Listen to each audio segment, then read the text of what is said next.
It's my privilege to give a brief introduction about the today's resource person, my friend Dilhani Deepavansa. She is currently working as a Deputy Director at the Sample Survey Division, Department of Census and Statistics in Sri Lanka, and have been working in the same division since 2005. She performed a wide range of major responsibilities in planning and implementing household surveys related to socio-economic statistics and demographic analysis. Her specialized and expertise area are survey sampling, data analysis, analysis of poverty, monetary and multidimensional approaches, small area estimation of poverty and poverty mapping, and food and nutrition security. She has obtained PhD degree in multidimensional poverty in MSc in applied statistics from University of Colombo and BSc degree from the University of Peradeniya. She represents several technical committees in the government and have been a regular member of the International Association for Official Statistics, IAOL, and the International Statistical Institute, ISI, since 2018. Happy to meet you, Dilhani, in this forum. I think this workshop will be very useful for our students. First of all, thank you very much for accepting our invitation, and hope this time is very useful. Students, please use this time and get your inputs from the resource person. Thank you very much for everyone. Yes, the forum is, floor is over to you, Dilhani. Yes, Thank you. Thank you so much, Dr. Jayaprabha. Now I think all of you aware of both of us, what the relationship with us, and actually she make the request. I'm very happy because this is the opportunity we have to share our practical experiences with you all.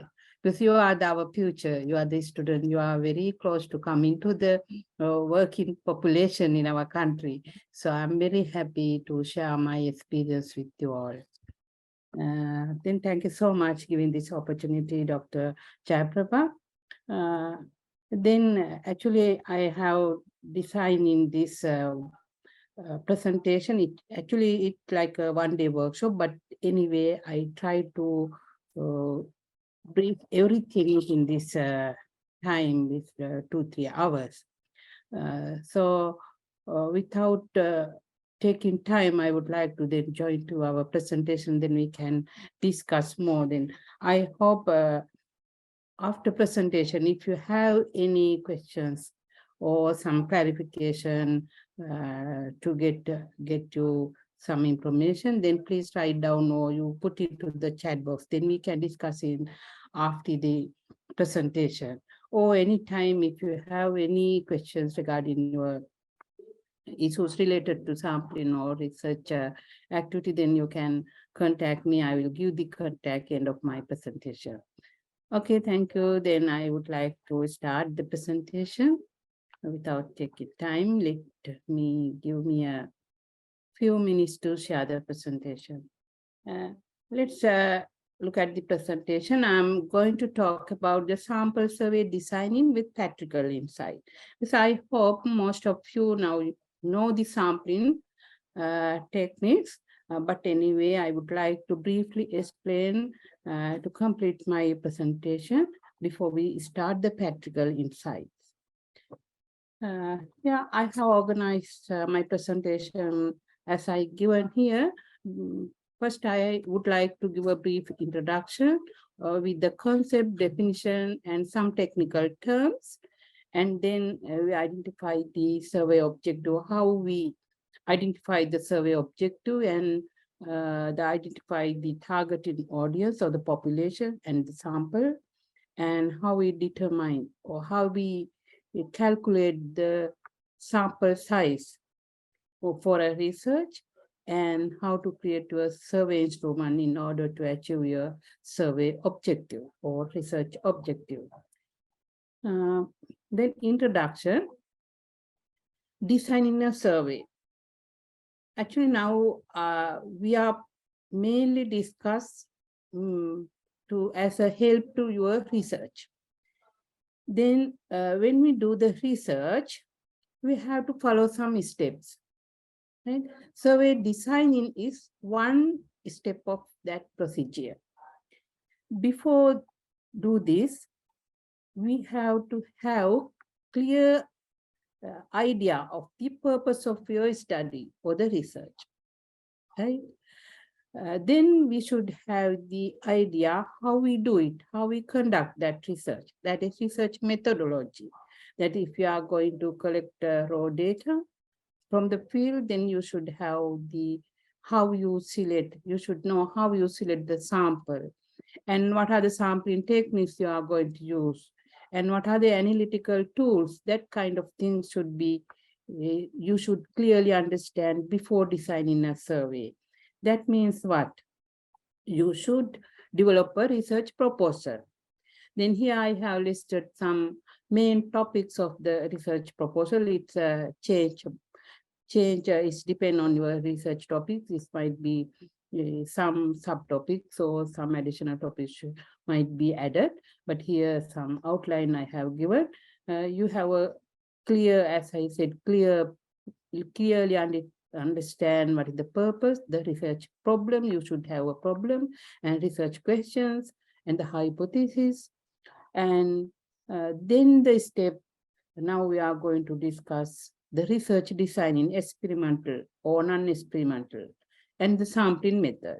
These are the steps. Now I'm going to aware all of you with the practical insights and finally analytical method and your conclusion or recommendation. Right? Then before a designing survey, it is very, very important to develop a research proposal. If you don't have a proposal, it's like what? As I have given in this picture, right? So don't put a cart before the horse, right? It's just like without proposal, if you are going to design in server. So it is very, very important. First, develop the research proposal and then designing a survey. I put this to get the importance of the proposal before we designing the survey, right? Then I would like to explain before start the practical insight, some concept and definitions and some technical terms, as I said, because I think you already know these kind of things, but for this presentation, I will briefly explain what is and how we define some terms related to sample survey designing. You know the population. What is the population? It's a universe. It's defined as totality or all the items, unit we are going to consider in our research or study. It might be finite or infinite population. The sample is subset of that population. As I have pictorial here, I have given you the picture, how is the sample and how is the population. I'm not going to briefly explain in detail because this is a simple term. I think you are much aware of these terms. And then we have to do the sampling. Actually, day-to-day life also, we have many experiences doing sampling. Here is, I'm going to very simple occasion we are doing a sampling in our day-to-day life. This is why. When we prepare a soup, right? Or then what usually we are doing? Our mothers in the kitchen, when they prepare, always they are tasting. It's little bit to see how is the salt. Is it enough? Is it taste like that? That is also a kind of sampling. That's the day-to-day life, is see how we doing the sampling, right? Likewise, the same theory we apply in our academic or study when we do statistical. So now we know what is the population, the sample. And sampling is what? Sampling is the techniques we are going to select the individual members or subset of the population. That is the techniques we are going to select. It is the sampling. We know as it's the sampling. Is for what we are doing the sampling? To make the statistical inferences from the sample for the characteristic of entire population. There are many sampling techniques, many kind of sampling techniques. In general, we are talking about the probability sampling and non-probability sampling. Then we see what is the probability sampling. I think you might be aware of that, but I will briefly explain to refresh your knowledge. What we identify as a probability sampling, define probability sampling, is a technique in which the researcher choose sample from a large population using method based on probability theory. Usually we are selecting the sampling with a random manner. When we do a probability sampling, it takes time. Actually, it's more complex because there are techniques, different techniques we have to apply to select the probability sample. And it actually, as well as it's expensive, it's more cost. In probability sampling, each element has a non-mathematical chance to be selected to the sample. And the chance be greater than 0 to selection of the probability. And the chance can be numerically calculated. The probability we can calculate. What is the probability being a part of the sample? So we can calculate it, that probability. So it is important to note that the chance of each elements being selected need to be equal, but it depends on the sampling techniques. It can be very according with the objective of your survey. Then we say, what are the kind of probability sampling? I think you are sometimes much aware. There are the many methods. One is the more simple method, the simple random sample. Then we select the sample from entire population randomly. Here, as I have given a graphic, you can see here, we can generate a random number, and then we can select the random manner, the sample from entire population. And the other one is the cluster sampling. We can cluster. The cluster sampling has same characteristic. We can group. For example, if you want to select 4 villages for your study, considering some specific characters common to each village, then instead of going to all 4 villages, we can select 2 villages. Then we can save our time and cost effectively do the sampling. So such kind of study, we can apply cluster sampling. Then we can select the few clusters from the entire population. And the other method is stratified sampling. Then the population, if we can identify a homogeneous characteristic, we can stratify those samples into considering those characteristics. For example, in Sri Lanka, we have 3 residential sectors like urban, rural, and estate. Considering those characteristics, then we can stratify them, then proportionate to the population or the individual housing units or household, we can select the sample. That is the stratified sample. Then the ratio for the unit, total number of unit, the sample also depend on that, stratified sampling. And the systematic sampling.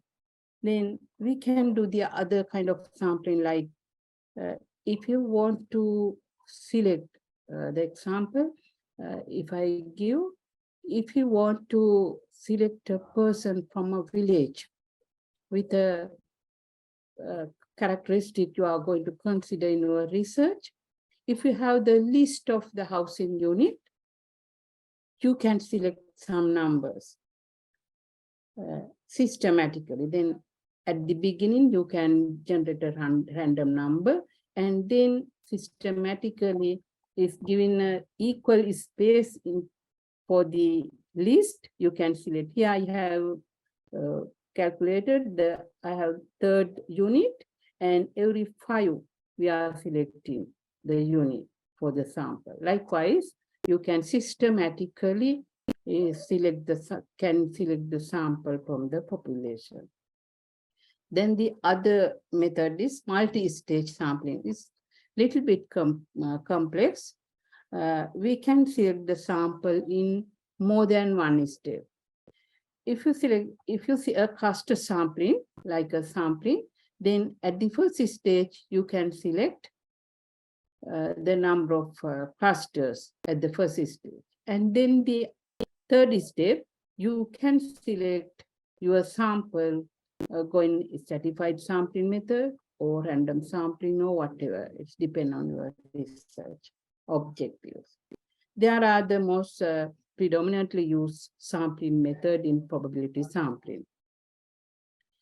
Then there are other methods, non-probability sampling. The usually non-probability sampling is applied for qualitative research. The probability sampling is applied for the quantitative analysis and the research. Non-probability sampling is defined as a sampling technique in which researchers select sample based on the subjective and the subjective judgment or the experiences of the researcher. Is depend on most of the time the experience and the judgment of the researcher than a random selection. This is not like a probability. It's very fast, easy, and less expensive.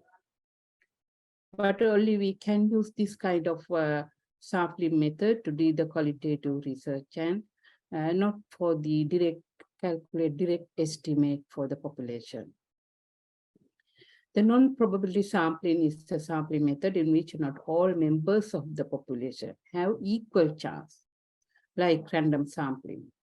They have a different chance to participate into the sample study. Then we will see the non-probability sampling. What are the sampling method usually we use in random non-probability sampling? The one is the snowballing sampling.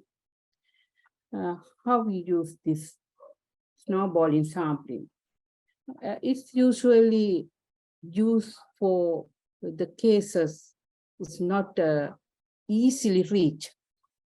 For example, to track, to identify the drug additors.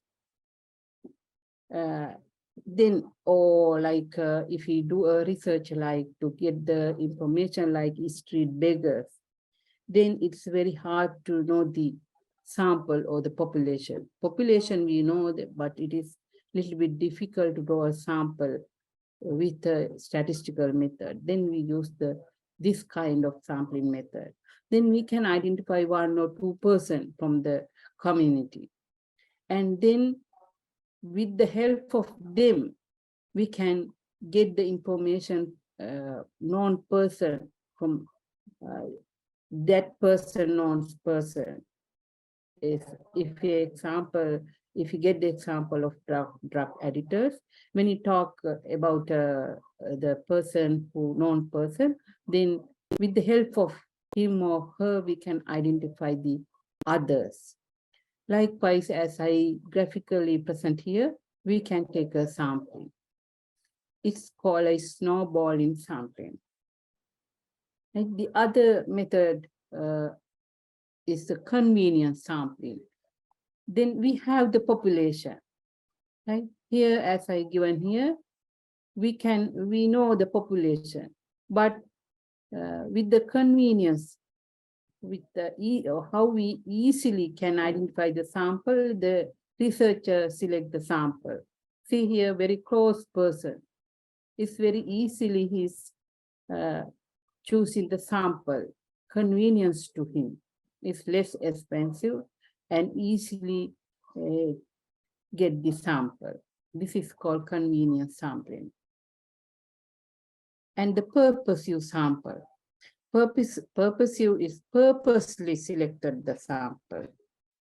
Is from the researcher purposely.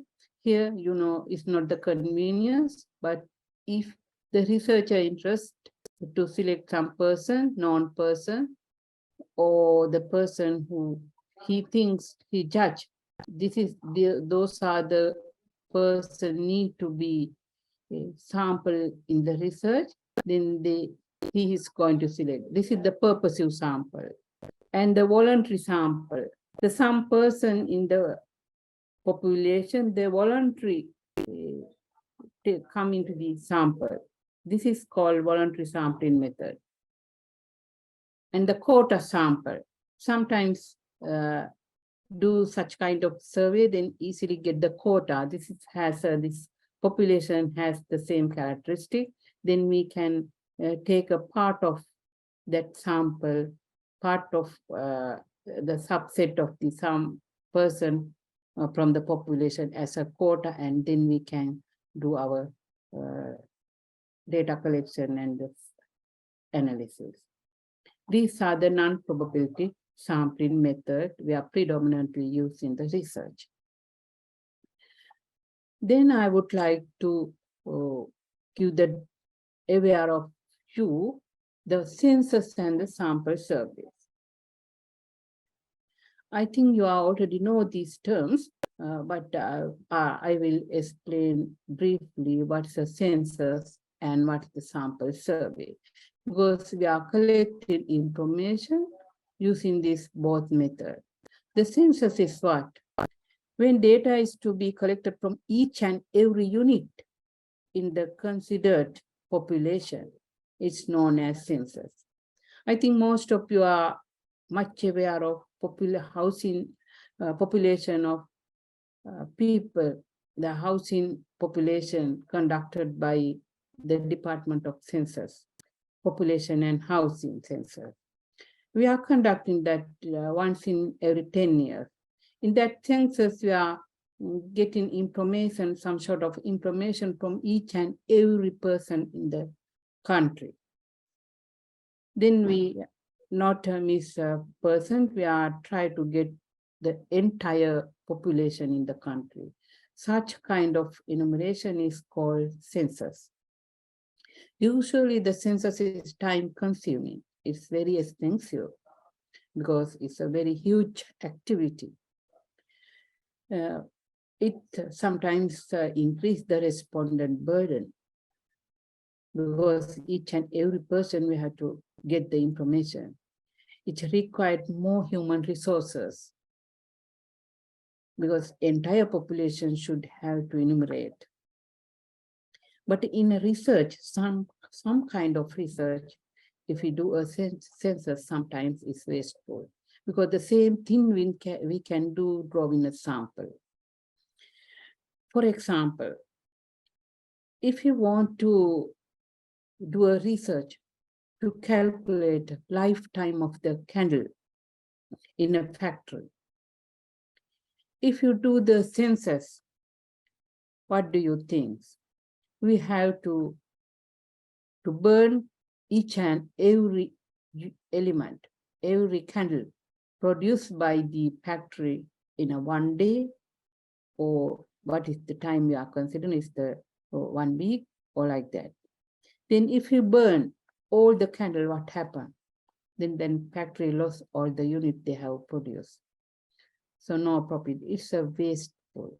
But drawing a sample, same thing we can do. If you draw using a sampling techniques, 100 or 200 is depend on the calculating of the sample size, whatever the statistic we want to see. If we select 50 or 100, then same results we can obtain. So sometimes for some purposes, if you do a census, it might be wasteful. So we have to very carefully analyze what we need, a census or sample to do the inference of the population. The sample survey is, we take the data collected only from some members of the population.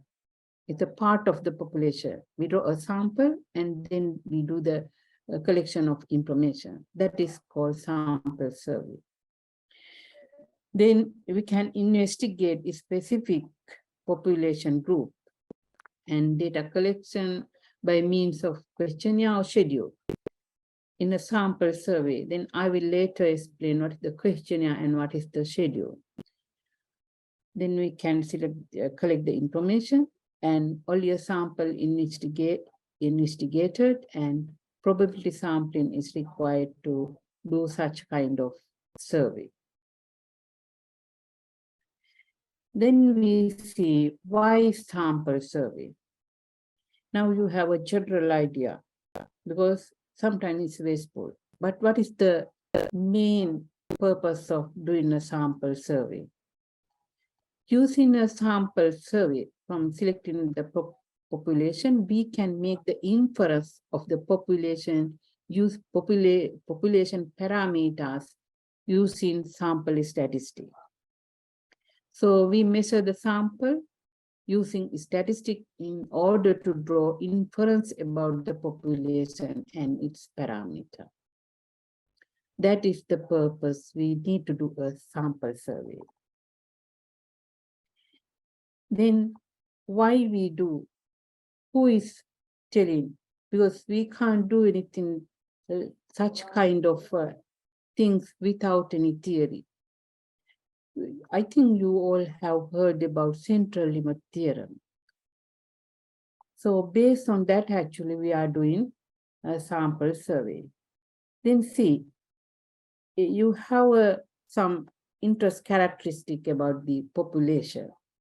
Then random variable, like if you think it has a X has a distribution which may or may not be normal with the mean mu, the average value of mu and the standard deviation of sigma. I assume you know these terms. And if you have any clarification, please ask end of my presentation. Then I'm assuming you know you have some statistical background. I am going forward with this presentation, right? Then if you think you have a variable and it is not normally distributed with mean, mu, and standard deviation, if you draw a sample, right, with the number of unit 1, 5, 10, 20, like that, if you increase the sample size, and then if you get the mean values of each sample, if you draw is more than 30 sample size, and then if you plot the sample means, it take a normal distribution. Giving means of the sample is equal to the population sample, population mean. If we get the sample means, more than 30 sample, and if you plot it, the mean of the sample means, which we have taken from samples, is give a population means. And the standard deviation of the sample means will approach sigma divided by square root of n. This is the central limit theorem. Based on that, actually, we are doing the sampling and giving the estimate for the population using sample statistic. We are doing the inference of the population based on this theory. This is the statistical terms we are using to give the inference about the population. You know, the mean of the population is given by this equation. If you calculate it using sample, is equal to this if the sample size is greater than 30. The variance is such a way, but we can't take the sample means. I will explain how you get using the sample, and the standard deviation is given by this equation. You see, as I said, the sample mean has this distribution, normal distribution with mean mu, and the standard deviation of the sample from this equation, sigma squared divided by n. And the standard deviation is given by this equation, but we don't know the S, that is variance. So using this equation for the sample, applying this, we can calculate the standard deviation. Then we can make the inferences, statistical inferences, using this statistical method for the population. I think now you have some idea why we are doing sampling and how we do the inference for the population using sample statistics. A method of measuring some characteristic of set of the characteristics of a population on the sample which is selected using scientific sampling techniques we can make. For do everything for the inference, we should have a scientific sampling technique. Then sample should be the most important thing is it should be representative of the entire population. If it not, that inference is not correct. If you get a biased sample, then the inference is also biased. It's not given the exact precise estimate for the population. Here I have listed some example of sample surveys conducted by the Department of Census and Statistics, because we are the authorized government organization to conduct samples. So we draw samples using scientific techniques, scientific manner, and then conduct to represent the entire population, whatever the characteristic we are interested in different surveys. Here I have given a few very known sample surveys: Household Income and Expenditure Survey, Sri Lanka Labour Force Survey, Demography and Health Survey, Child Activity Survey, Annual Survey of Industry. Household Income and Expenditure Survey, I'm going to take an example of practical insight at the end of this presentation to make aware of that, how you conduct that survey and how we draw the sampling and how we give the estimate. Actually, this survey is giving the living standard of the people. We are collecting the information and we calculate like such a poverty estimate and many SDG indicators. And the labor force, you know, the unemployment rate, employment rate, the labor force, like that they are given many indicators related to labor force. The Demography and Health Survey compile many indicators related to health. And the child activity is the child labor and the working child population, like that many informations are there. The Annual Industry Survey is also giving some statistics related to the industries and the services in our country. These are some regular surveys. There are many, but in addition to that, now the department is conducting many ad hoc surveys like time use survey, women well-being survey, tobacco consumption surveys. There is a step survey related to the health, and the cyber security survey. Now we are planning to conduct in next 2-3 months. And likewise, we are going a set of number of surveys. Then you can get the information for your research if you are interested.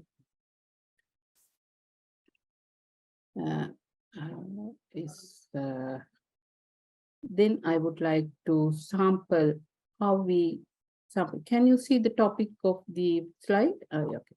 Sample survey and estimate. How we do a estimate, make estimate using sample survey. Yes, still Hanik, able to see the title, yeah. You can see. Yes, yes. Yeah, because I didn't see that from the bar. You can see that, no? Yes. Yes, okay, good.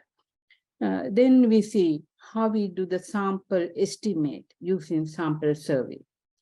You imagine you have a population with 1,000 persons, and you want to make the inference of the population, the person's per capita income.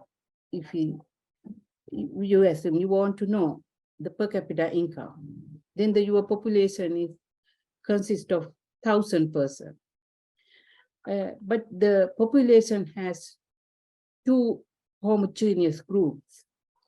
For example, we can assume the urban and rural population. The urban, the population is size is lower than the rural. So if you assume the urban and rural, there are 1,000 persons in our population in that country, and the urban has a 50% and the rural is 950. Using this, using a sampling method, we want to inference for the per capita income of the person in this country. So how we select? Do you think you selected 55% from this population? Scientifically, you draw the sample, and now you are going to make the inference.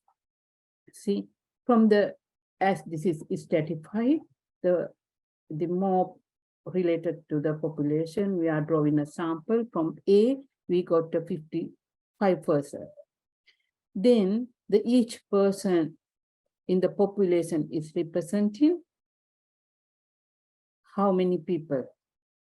The 10 people, if you divided by 5, the 10% in the group A, the urban sector, we assumed, is representing by 1 person in your sample, because you are getting 5%. In the stratum B, if you assume rural, we get the 50%. Then in the total, in the entire stratum, that is the rural sector, from the sample, the 1% representing 19 of the population group.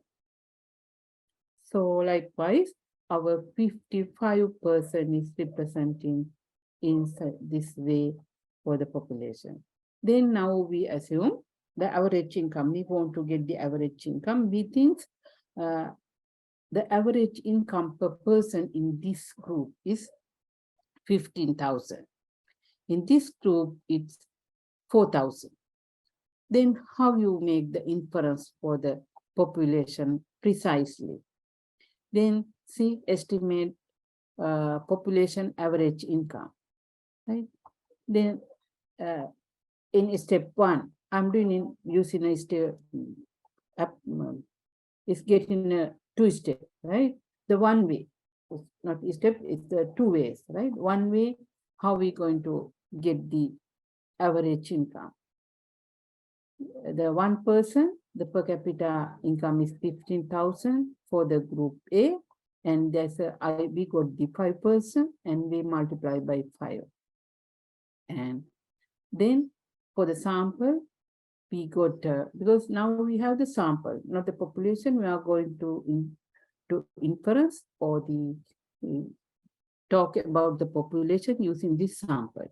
So we have the sample statistic now. We know the 1% income and we multiply by 50. Here we got the 50 from the sample because these data now available in your hand. And now we add those things and divided by 55. Then it will give 5,000. This is the one way we are calculating the average income by the person in this population. Do you think is it correct? But here we didn't apply any weight. Now, but we know what is the weight. Weight means how many people are represented by 1% of your sample. That is the weight. This is not the correct way to calculate or give the inference about the sample, because many researchers is doing such a way, because they are not usually, sometimes it's hard to calculate some weight if you don't have any sampling frame or the details. But the real estimate is calculating by this way. We need to do this.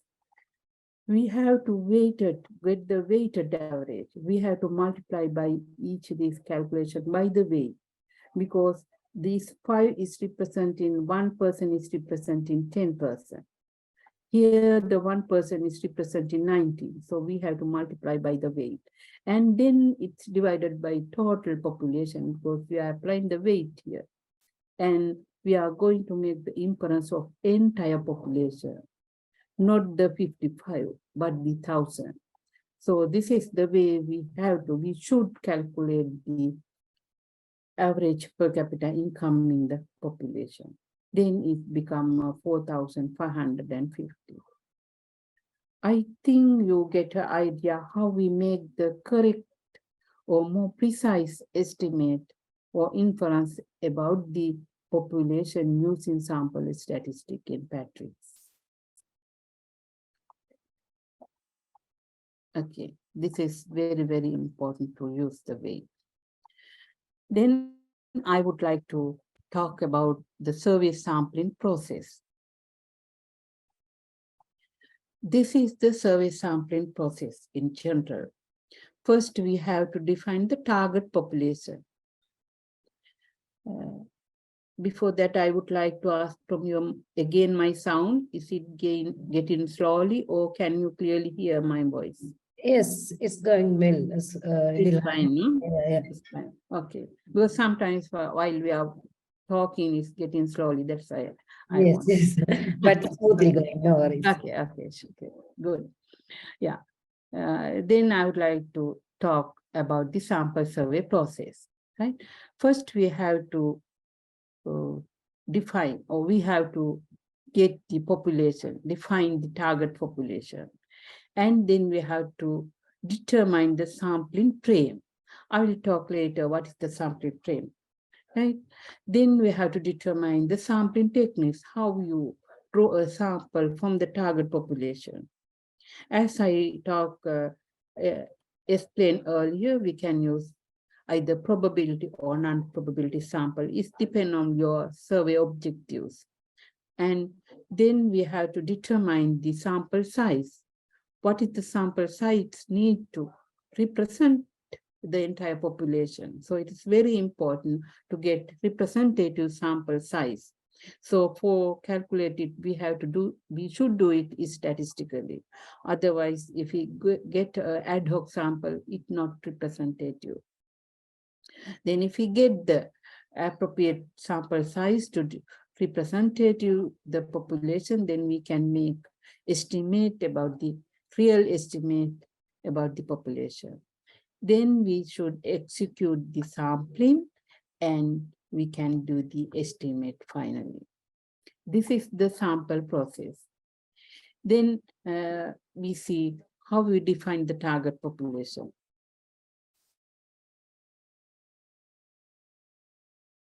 The target population is the collection of the element object that process the information stored by the researcher and about which inference are to be made.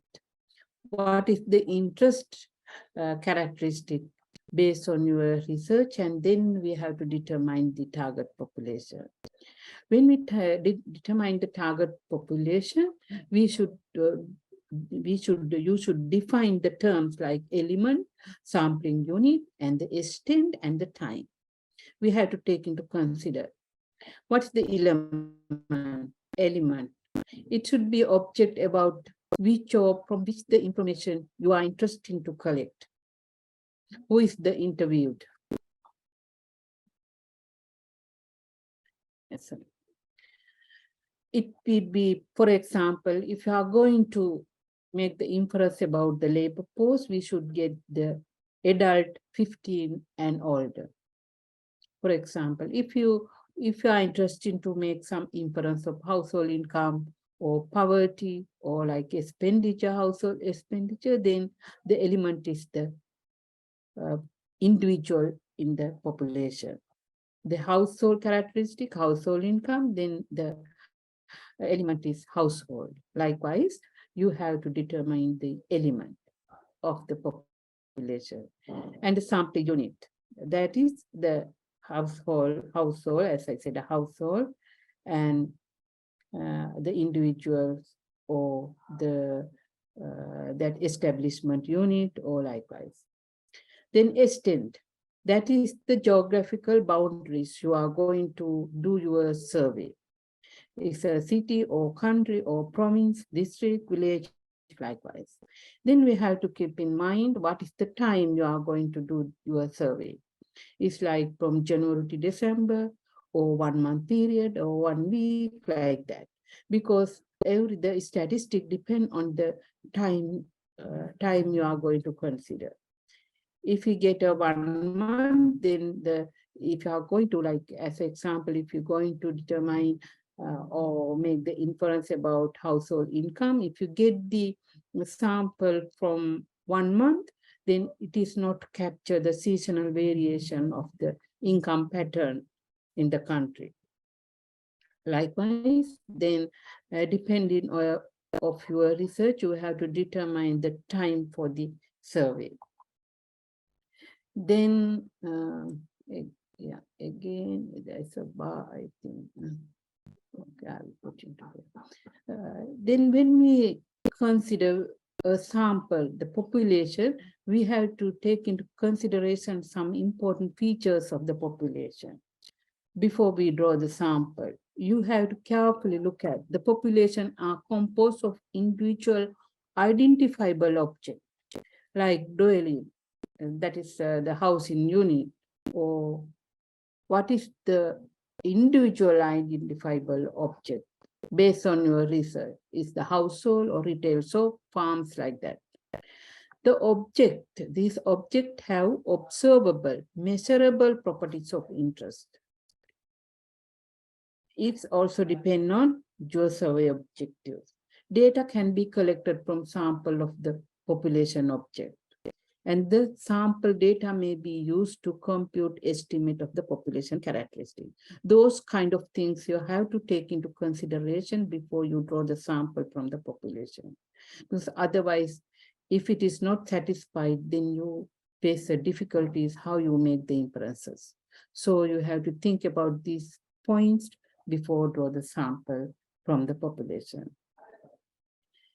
Then determine sample frame. Because to draw a sample from a population, you should have a frame. Otherwise, you cannot draw a sample scientifically to make the inferences. So the main, well-known sampling frame is list of housing unit or list of establishment unit in the country. Usually we are conducting survey.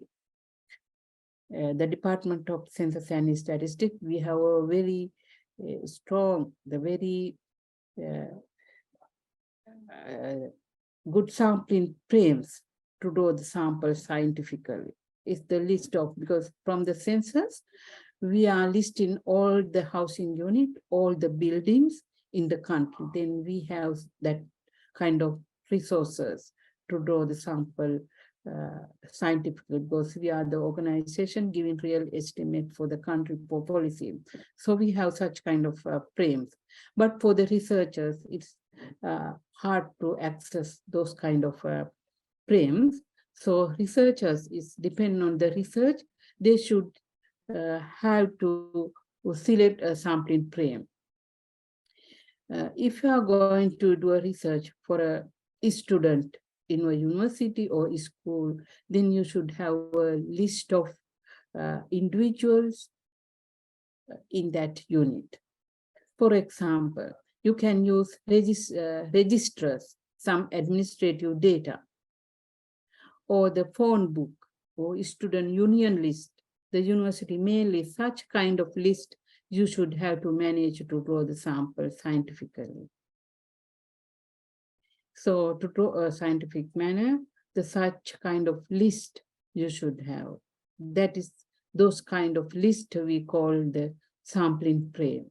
Though otherwise, if you want to select a housing because you are unable to access the housing frame from the census department, you can access instead of that the election name list from the GN. Or likewise, because there are all the list of housing unit in the village, then you can access easily, get in the permission from divisional secretariat office or meet in your Brahmani Lataris, you can get the list of housing unit in that area, interested area, and then you can scientifically draw the sample if you are interested to do a household survey. Or likewise, you have to manage a list of unit you are going to draw the sample. The sampling frame must be complete, correct, and current as possible and representative of the entire population. This is very important because, you know, as a sample, we are doing the census once in 10 years. Then we are using that the frame prepared at the stage of census for 10 years. But while we are conducting surveys, before draw the sample, we again go to the field and update that frame. Otherwise, we cannot get a current list, because after if it's past 6 months, then we definitely do the listing update of sampling frame before we select the sample, because there might be a new build housing unit or some housing unit might be excluded from the area. So the demolished or vanished or vacant. So excluding those unit and including newly built housing unit, we update the list of housing frame before we conduct or before we draw the sample using the sampling frame. So if you do a research using such kind of list I have explained earlier, you also should look at is that current list, or if it's too past, it has builder or years or the more than 6 months ago, then you should have update that list, whatever the way you can get information. So it is important to get the updated and corrected current list as a sampling frame for your study. Then you can make a precise estimate, the correct estimate about the population. Sometimes some problem might be there in the list, the omissions, ineligible or duplicate. Then you have to carefully study the frame and then make the list as possible as you can as a current list, and then use to draw the sample. That is the good way to do a precise estimate. Then what kind of information gathered from household surveys? Here I mainly focus on household surveys.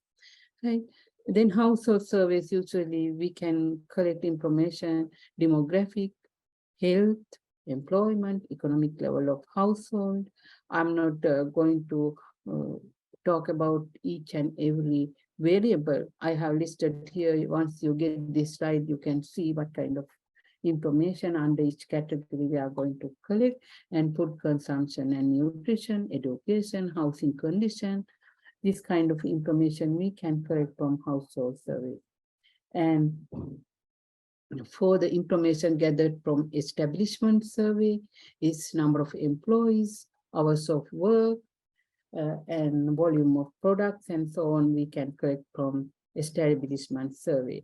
Those information are very, very important for compilation of national accounts, and we can provide it for economic planning and for the business management and so on. Then I would like to talk about the statistical survey process. Earlier we discussed sampling survey process. Now I'm going to briefly discuss about statistical processes theo. How we do that statistical process. At the beginning, we should have a clear objectives of the survey.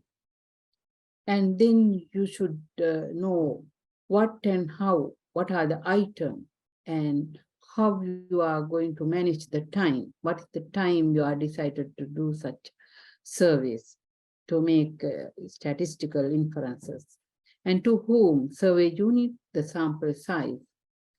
And then before conduct the field survey, field activity, we have to prepare the tabulation and analysis plan.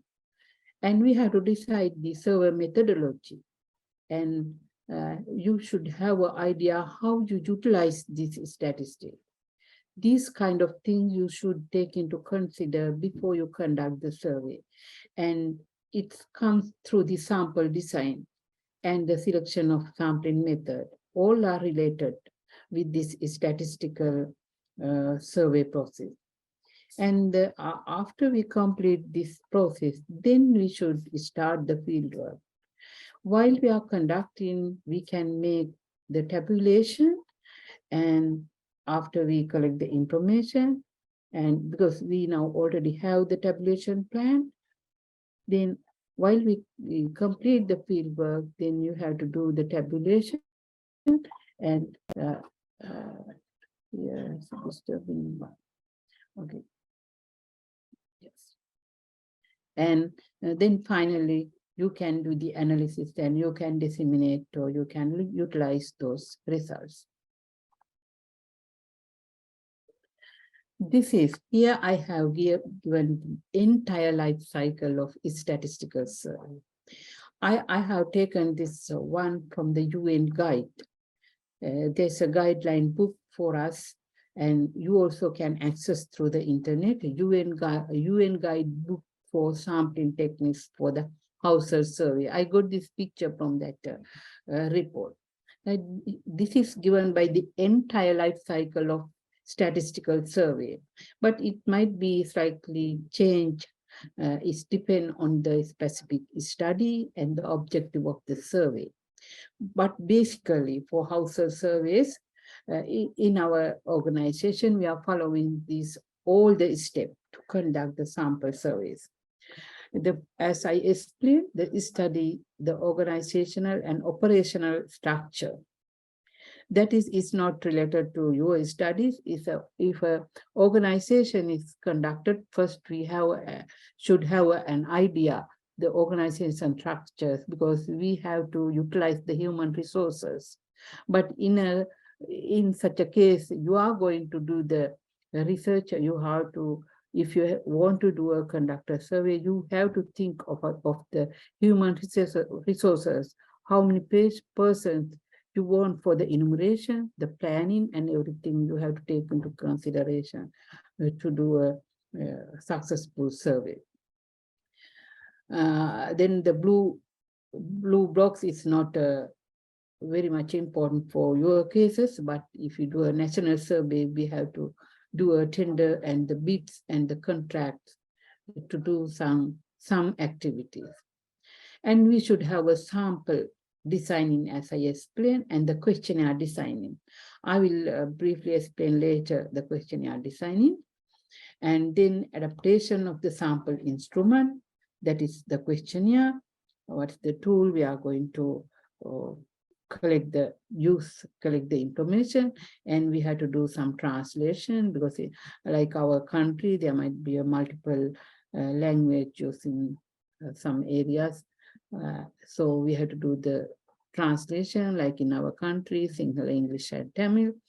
Then the instrument technical designs and interview recruitment, because as a DCS, the Department of Census, we have the permanent staff in each and every division and secretariat divisions level in our country, so we don't have such kind of a burden. But for the censuses, we are recruiting because we need more human capacity to do that process at a village level. So we are recruiting for, if you are doing a research, if it is unable to collect the data yourself, depending on the objective and sample size, you also want to recruit some person. Then I will briefly explain how you, if you do such kind of survey, not actually in the undergraduate level, but if you go to higher studies for MSc, PhD level, then if you need to do such kind of survey, you have to recruit. Because in my case, I have done a big survey covering entire province, recruiting some interviewers. For if we do such kind of studies, it's needed to do. And then presenting. You have to present your activities and data collection, data harmonization, and then finally you have to do the processing and statistical adjustment and data dissemination. Finally, you can disseminate the data. And while we doing these steps, we have to think about the survey quality and the ethical consideration of the surveys, because there are some ethical codes we have to consider while we are conducting a survey in the field.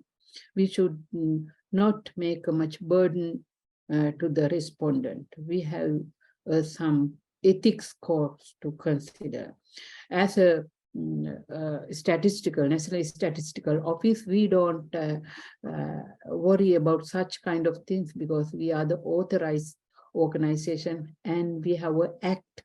We can get the information from each and every person in the population, in the country, because they are responsible to provide their information for our department. That's a bound from act, because otherwise we cannot give the estimate for policymakers to develop policies, formulated policies.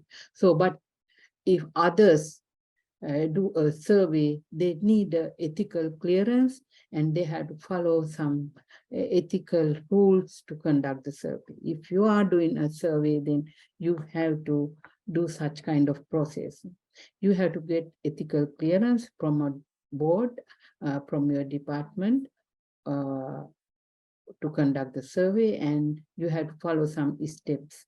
You have to get some consent from the respondent and so on. So this is the life cycle we should consider conducting a sample or household survey. I think now you have a good idea about how to conduct a survey. Then I would like to briefly explain how we planning and execute of surveys. For this, at the beginning, you should have a clear objectives of the survey. What is your final aim? At the planning stage, this is also entire planning, objective of the survey universe, what are the geographical area you are going to cover it, and information to be collected, and you should have a clear idea about the survey budget. And when your execution of the surveys, you should know the data collection method, tabulation analysis plan, questionnaire designing, and implementation. Then I will briefly explain one by one. And First, we look at the objective. What is the objective of the survey? As I earlier explained, objective of a survey be clearly spelled out first in your proposal also. When you develop the proposal, you should have mentioned that. That is the main point in your proposal. You should spell out from the starting of the project. And clear description of the population and the geographical coverage. What are the target population? What are the interesting characteristics in your research, and what are the geographical area you are going to cover? And then stipulate how the results are going to be used. You are going to estimate, and what is the importance of it? What are the policies you are targeting to related to your findings, like that? Then you have to have a budget of the survey, should guide the survey statistician in tailoring the objectives. Then a survey that has ambiguous and vague objective is very much susceptible to high proportion of non-sampling error. I will explain later what is the sampling and non-sampling error. Then if you have a vague objectives, not clear objective, it will generate a huge, large number of proportion of non-sampling error. So that's why I told again and again, when you do a research, you should develop a very clear objective at the beginning. You should have. The survey conducted by the organization has a clear cut of objective. For example, if we take the household income and expenditure survey, we have a very clear objective. What we are going to do, what kind of estimates we are going to inference about the population. Here I have given the few objectives. They are manifold, but here the list for your information few. To measure level of observation and changes of living condition of individuals and household in the country, and to estimate household income and expenditure pattern, compute poverty statistic, provide information of national accounts, and give the information to calculate the weights for the price indices, and to measure the impact of social protection transfer programs in the country. And we are producing many SDG indicators like that. Like that, we have to have a clear cut of objective when we plan a survey. Then we see how you get an idea of survey universe. When plan a survey, it is necessary to define geographical area to be covered and the target population. For example, if we do a household income and expenditure survey, our coverage is the entire population in the country. The labor force survey covers the population 15 and above in our country. Likewise, we have to decide the coverage, as well as we have to decide the geographical coverage, the population coverage and the geographical coverage. If we conduct this survey covering one province or entire country or one district, village, like that. Example, the household income and expenditure survey, the universe of the first stage of unit would be enumeration area. That is, it depends on the sampling techniques. In HIS, we are using the primary sampling unit as the census enumeration area called primary sampling unit. So we have to think about such kind of sampling, the lower level coverage we are going to conduct. I will more explain about this in the HIS explanation. Here you should consider what are the area, the lower level area you are using for your sampling method. In Patrice, the large population is somewhat smaller than the population forming the universe. It is usual to restrict target population for a number of reasons. For example, for labor force, even though we collected the information from all the members in the household, our target population is the person who is 15 and above. As well as when the actual population differs from the target population, the results should be applied to the particular population from which a sample was drawn. And that is an important point when we do inferences.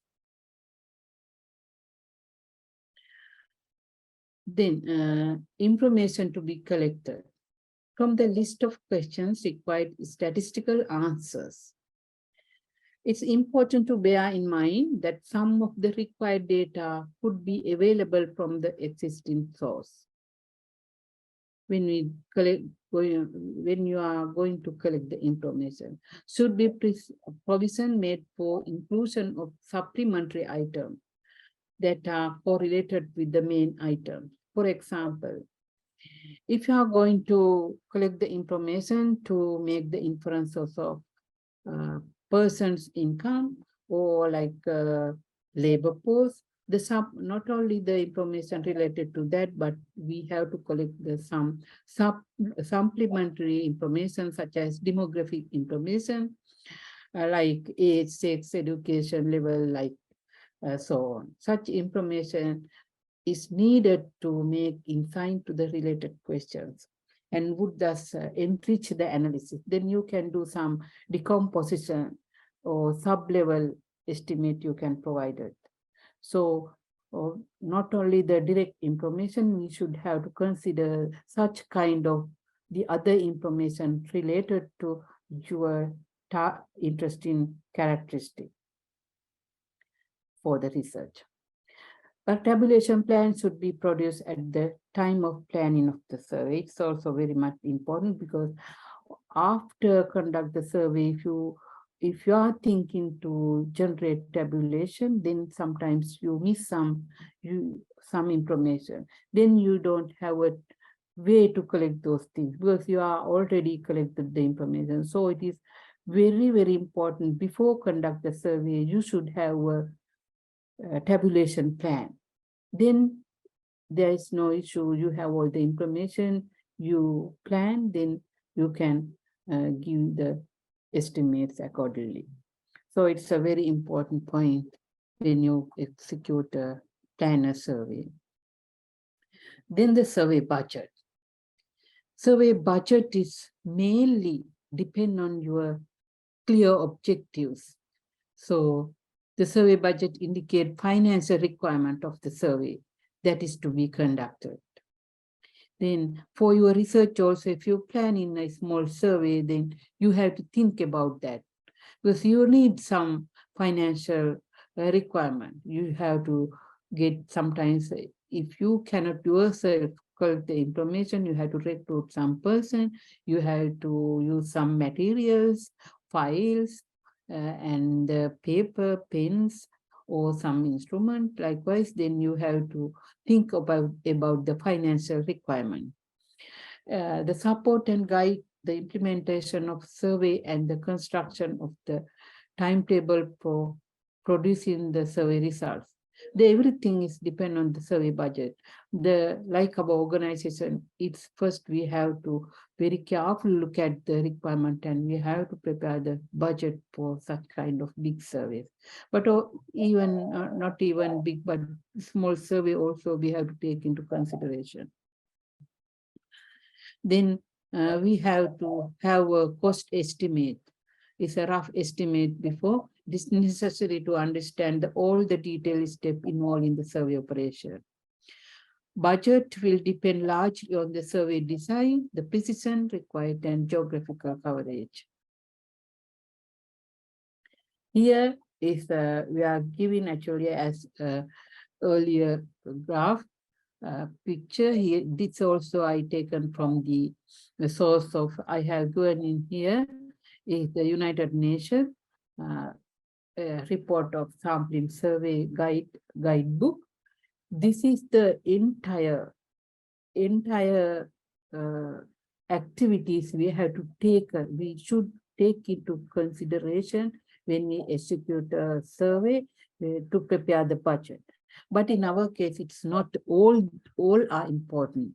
It's depend on your survey research. Usually our research, our surveys, we have to think all the steps, but for a research like study, it's not need, but because I put this here, then you can pick up the relevant topic based on your research to prepare budget, because each and every step is here, right? How you prepare the budget. So for reference, I put it here for you to look at. Then how we execute of the survey. Then we have the field activity. Field activity is data collection method. What are the methods used for the data collection? There are a number of methods. It's like interview, observe method, like that. The direct observation measurement. And direct observation method, what are those things? Actually, I'm not going to read everything, but very briefly, I will explain. If you do a laboratory experiment, then you should have an observation result.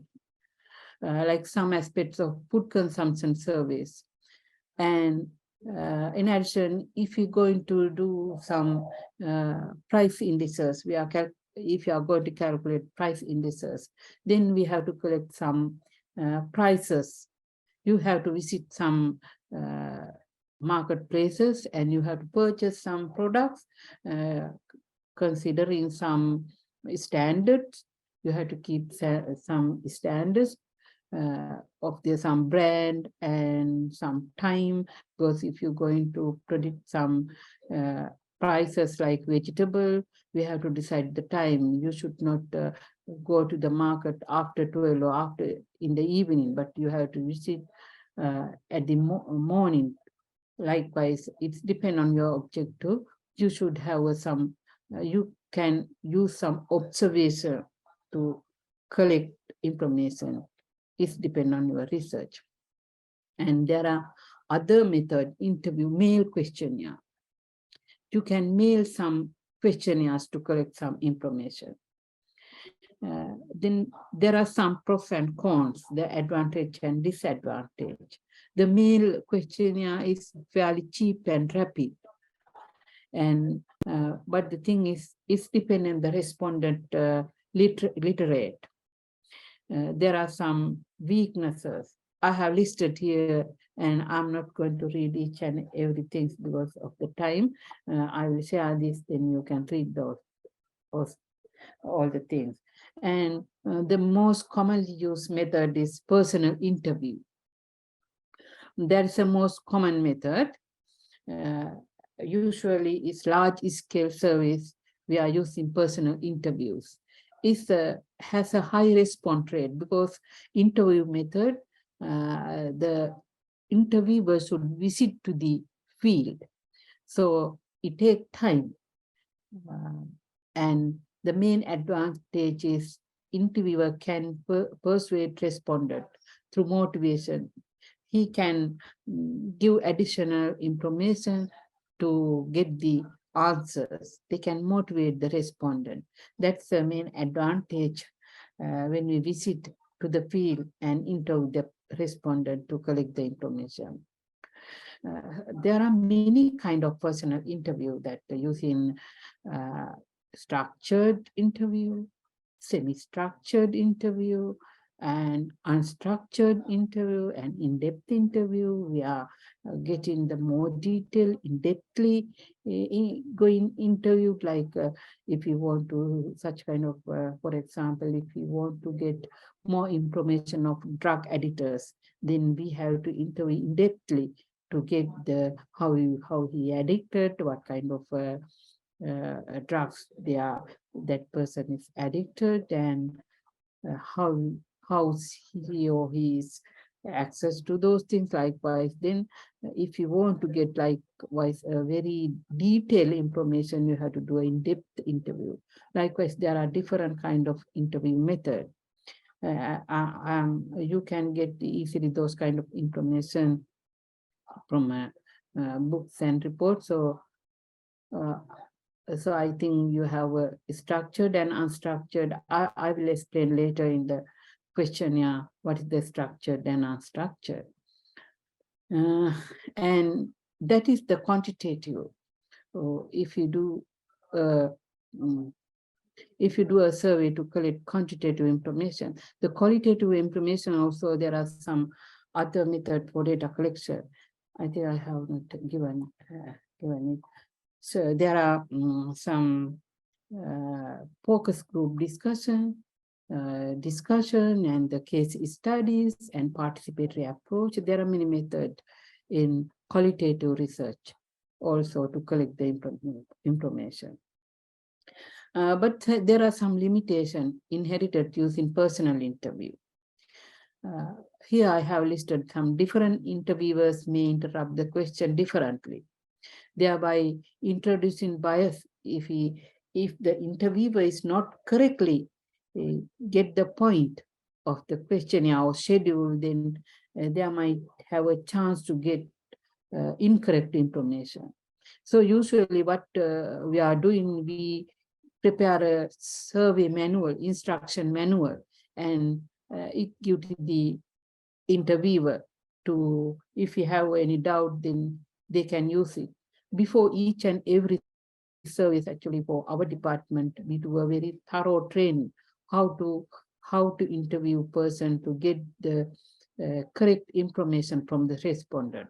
Likewise, we are doing some kind of training programs to reduce the errors and the bias information from the surveys.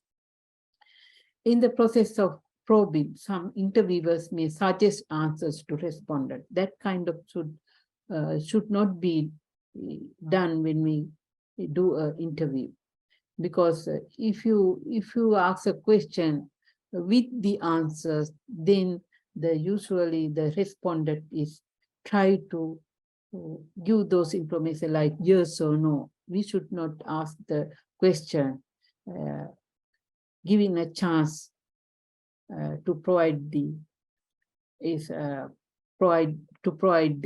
answers. The personal characteristic of interviewers also sometimes depend to get the answers from the respondent, like age, sex, and time. That's why some organization use some smart young person to collect the information. Such kind of things also there are in some kind of service when we execute in the field. Interviewers also may read questions. Interviewers, if they read the question wrongly, because their attention is divided between interviewing and the recording, sometimes then it make some chance to get biased information. But some kind of information we have to interview as well as we have to record. So such kind of things also there. So such kind of limitation we can see in the field. So when we execute, we have to take into consider to minimize those kind of things as possible as we can. We will discuss, we will back to the presentation again. And we stop from this slide, no? Okay, then we will see what is the difference. I think the personal interview already discussed, no? Then the question and schedule. As I told earlier, we will see what's the questionnaire and the schedule, because we will see what's the difference of questionnaire and schedule, because when we conduct a survey in the field, we should develop either questionnaire or schedule, or some research we are designing a forms, not a questions or schedule. Right, but for scientific way of collecting the information, we need to develop either questionnaire or schedule. Then we see what is the difference of questionnaire or schedule. That questionnaire consists of a set of open-ended or close-ended questions. That means open means the respondent has direct answers. The close-ended means they are giving some, we are asking information, but not the direct answer, but we can get some information and we should take from that information to answers for our questions. Where the schedule contain a set of structured questions. Prior to the survey, we have to make structured questions. Then that are directly asked by the interviewer.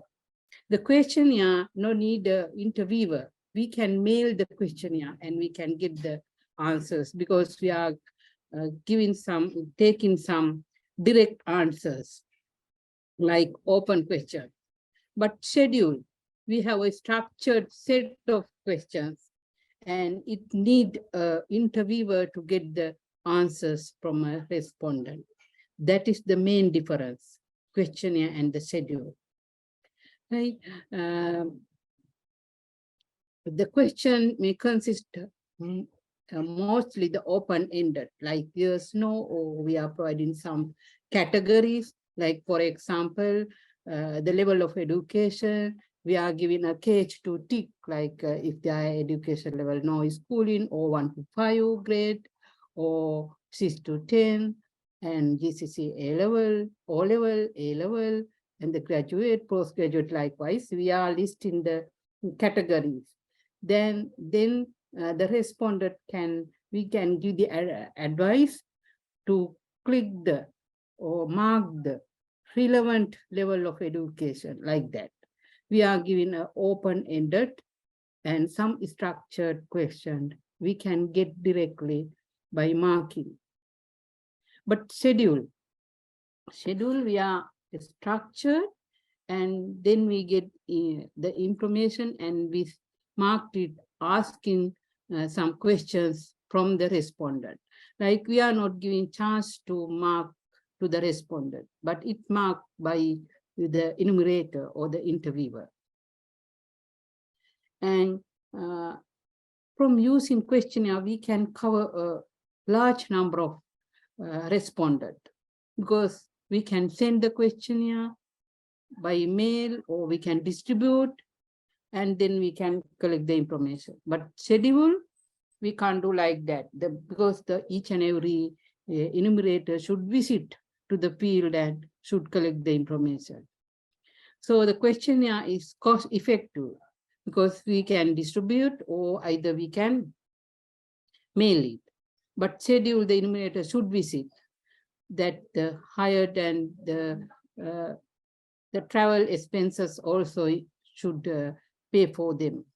So it's much cost, it's expensive than the questionnaire if you use the schedule. Yeah, so. And the respondent can give their responses in the absence of the researcher. Is one of the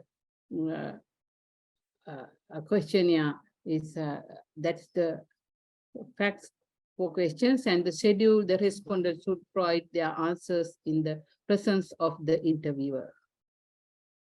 Respondents are not assist when answering question because there are no any person to assist like interviewer or the enumerator, but schedule, the main advantage is if they say any clarification, then the respondent can ask from the interviewer. Interviewer also can explain. So we can get some more precise answers from respondent. Those are the different of questionnaire and schedules. Some other mix questionnaire is not completely structured. Some schedules, there are semi-structured questionnaire. Here I have given an example. This is the example for a questionnaire. You can see that here there are given some cages to mark, right? Actually, the English is not can use. This is I taken from a book to show you. If you think if the gender of the person, we can see male, female like that, right? This like a questionnaire is the picture of a questionnaire. This is a schedule. there's no chance to mark. Then interviewer should interview the respondent and get the information and then put it here. That is the schedule. Then we see the questionnaire design. The questionnaire play a central role in the survey process because all the information we should collect through the questionnaire or schedule. And then the information, the respondent, and then we through all the information through the questionnaire and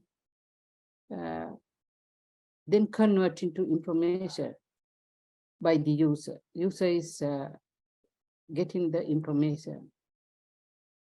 User, actually the respondent give the information or data here. We can get the data and through the questionnaire, and then user can gather the information.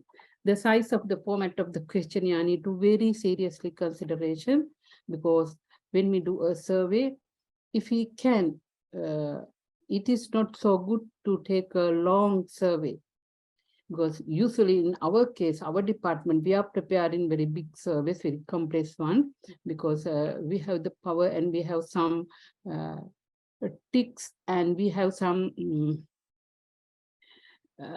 way of handling it, because as a government requirement, and we have an act to get the information from the persons. So we have some surveys, we need to gather more information like DHS survey, demography and health survey is a big survey, like household income and expenditure survey. But usually if we do a research, it should be as much as simple. It's not should be too long, because then it make a respondent burden. Some are not willing to give or devote more time for others. So it is good to get a simple format. And the questionnaire, if you provide a questionnaire, it should be attractive. If it is a very complex, then the respondent is not willing to, they will throw away sometimes.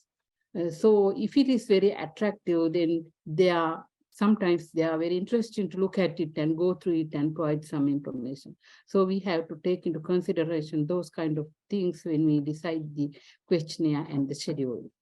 Is mainly the questionnaire, not the schedule, because schedule is getting the information by the interviewer. And the special consideration should be given to the ordering the sequence of the item and to their wording. This is I'm talking about questionnaire, because there is no any persons to assist them. So it should have a sequence, right? If you ask first we have to demographic information, then it should follow is step-by-step level of education, health information as example, right?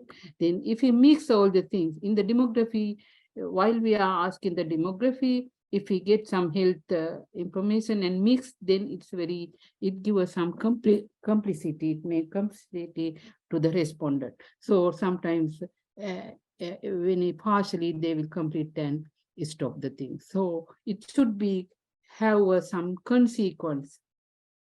A sequence should be considered when we develop a questionnaire. And then it will, if it is attractive and if there's a good sequence of the item, then respondent has to be motivated.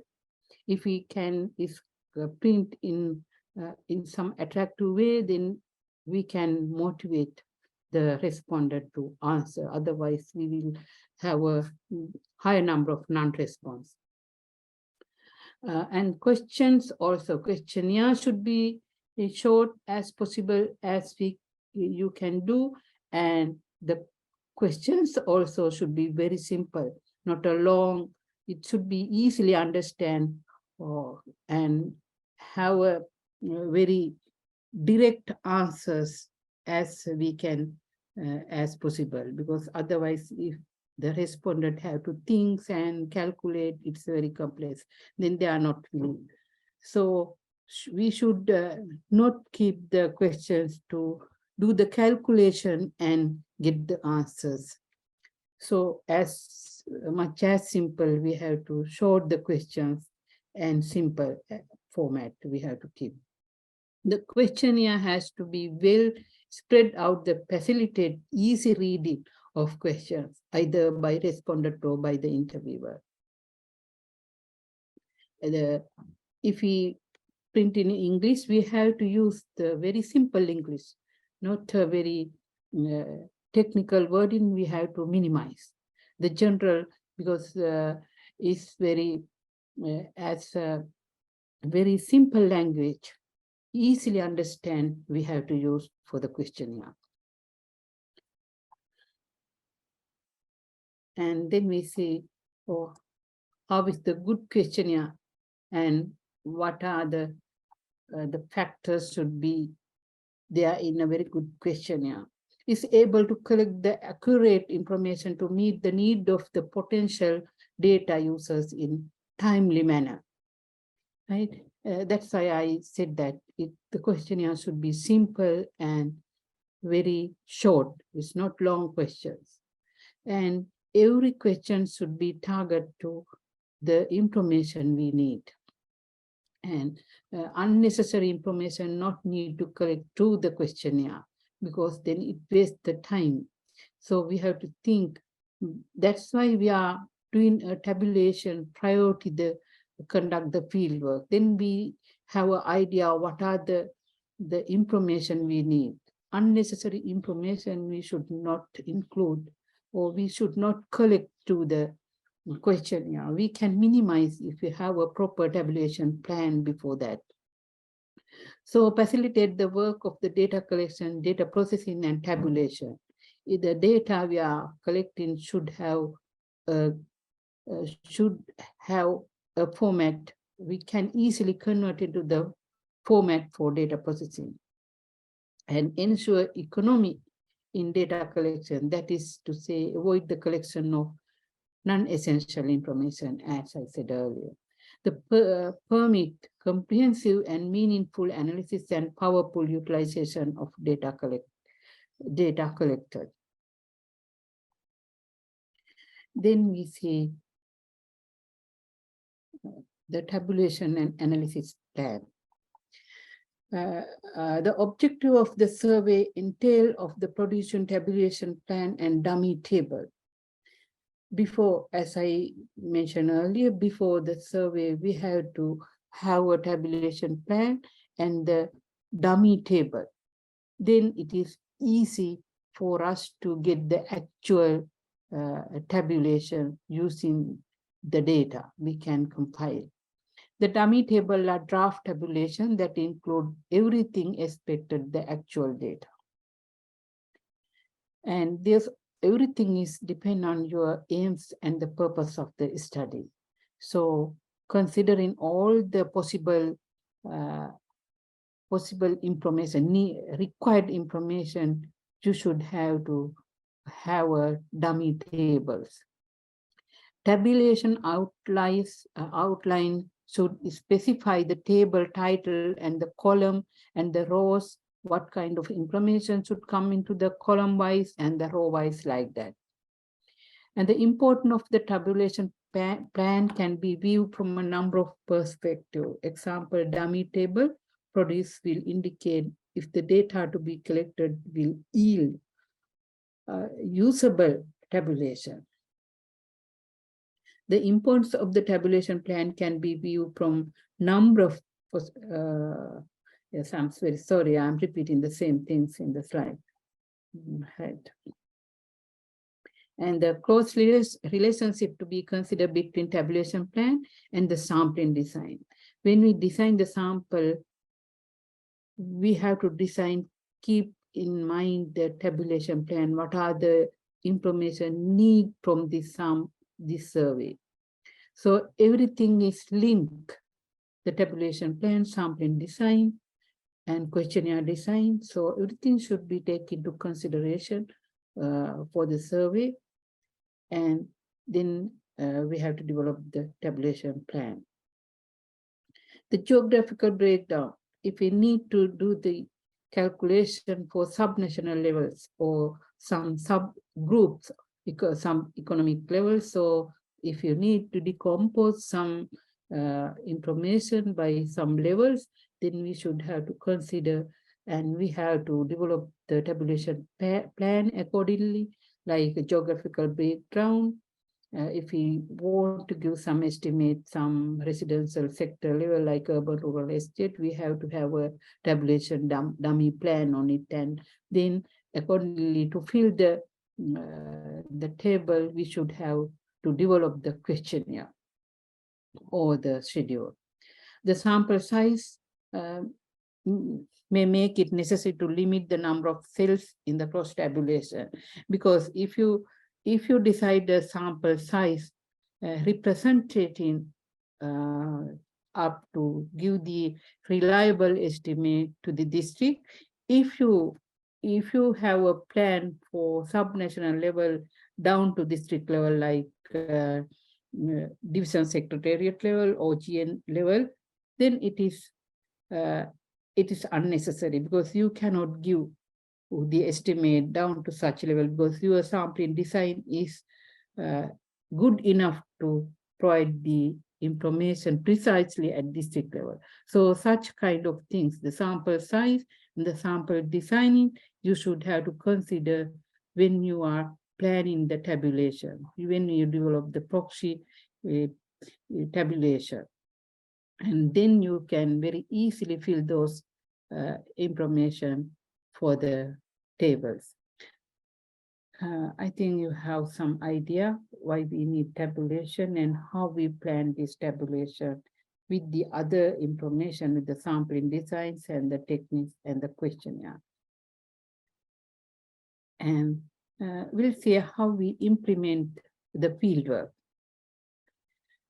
Once we complete all the planning activity for up to questionnaire designing, and after we decided the data collection method, then we have to think how we implement this survey in the field. Then when we plan the field work, we have to consider the equipment and material need to conduct this survey in the field. We should be write down and listed, and we have to properly organize the field work before we conduct in the field. Then we have to consider what are the equipment and material we need to conduct this survey, the transport facility, if we have to travel in several districts or throughout the village, if you have to think about the transport facilities, the vehicle arrangement, and the materials need to do the field work, like folders, clipboards, pencil, pens, notebooks, or like that. What are the instruments, other materials you need to support your field activity? And if you are going to collect the information using laptop or tablet, if you develop the CAPI program, that is the using computer-based questionnaire, then you should take into consideration how you provide the laptop or tablet, how you're going to buy this, or you can hire some tablets, or whatever the things you have to consider. If you are doing by yourself, then you had to think about that. And management of survey operation, because when you do a complex survey, it's not like personal research. If you do a national survey, we have to take management of the survey operation. If you are doing a survey in covering very small geographical area, also you have to think about it. The clearly and well-defined line of command for the survey management to interviewer, and control form for monitoring and progress of the survey. We can develop such kind of things to get the management of survey operation. Otherwise, you might have a higher non-response rate. To monitor this, we can develop some control form, how many, the number of units should be covered per day, like that, how many you have covered, and to record those kind of information. And the publicity. is directly for institutions like our department, because if we do a personal research, it's not, we cannot do such kind of things. It's very hard and expensive. So if we do a national survey, usually we have to, if we can do a publicity, then we can minimize the non-response. So it's some at the implement, before the implement the field work, if we can, but we also not doing all this, but some kind of special service and censuses we do a publicity. And when we do a field work, we need the enumerators or interviewers. Then if we conduct a personal research, then we have to think about that. So we have to select interviewers. And interviewers' job is so crucial to do the success of the program, because sometimes some organization, they select some teachers or university students. We also actually take in a university student, because then they have a good knowledge, they have a capacity to when we instruct, to follow that instruction. So we have to think about the level of the education and the capacity when we select interviewers for a survey, because otherwise, if they can't understand correctly by the questions or to do a good approach to the respondent, then there might be an issue for collecting the information.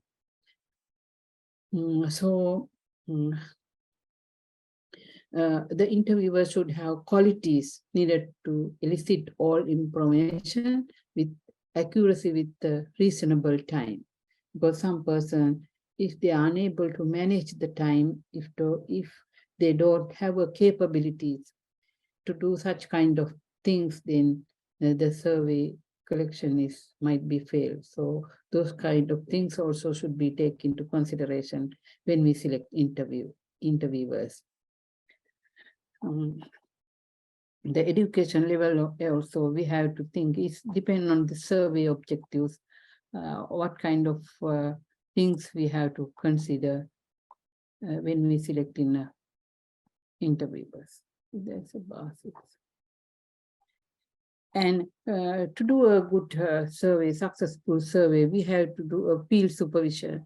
We have to arrange a field supervision. If we send a team of enumerators to the field, then we have to supervise them.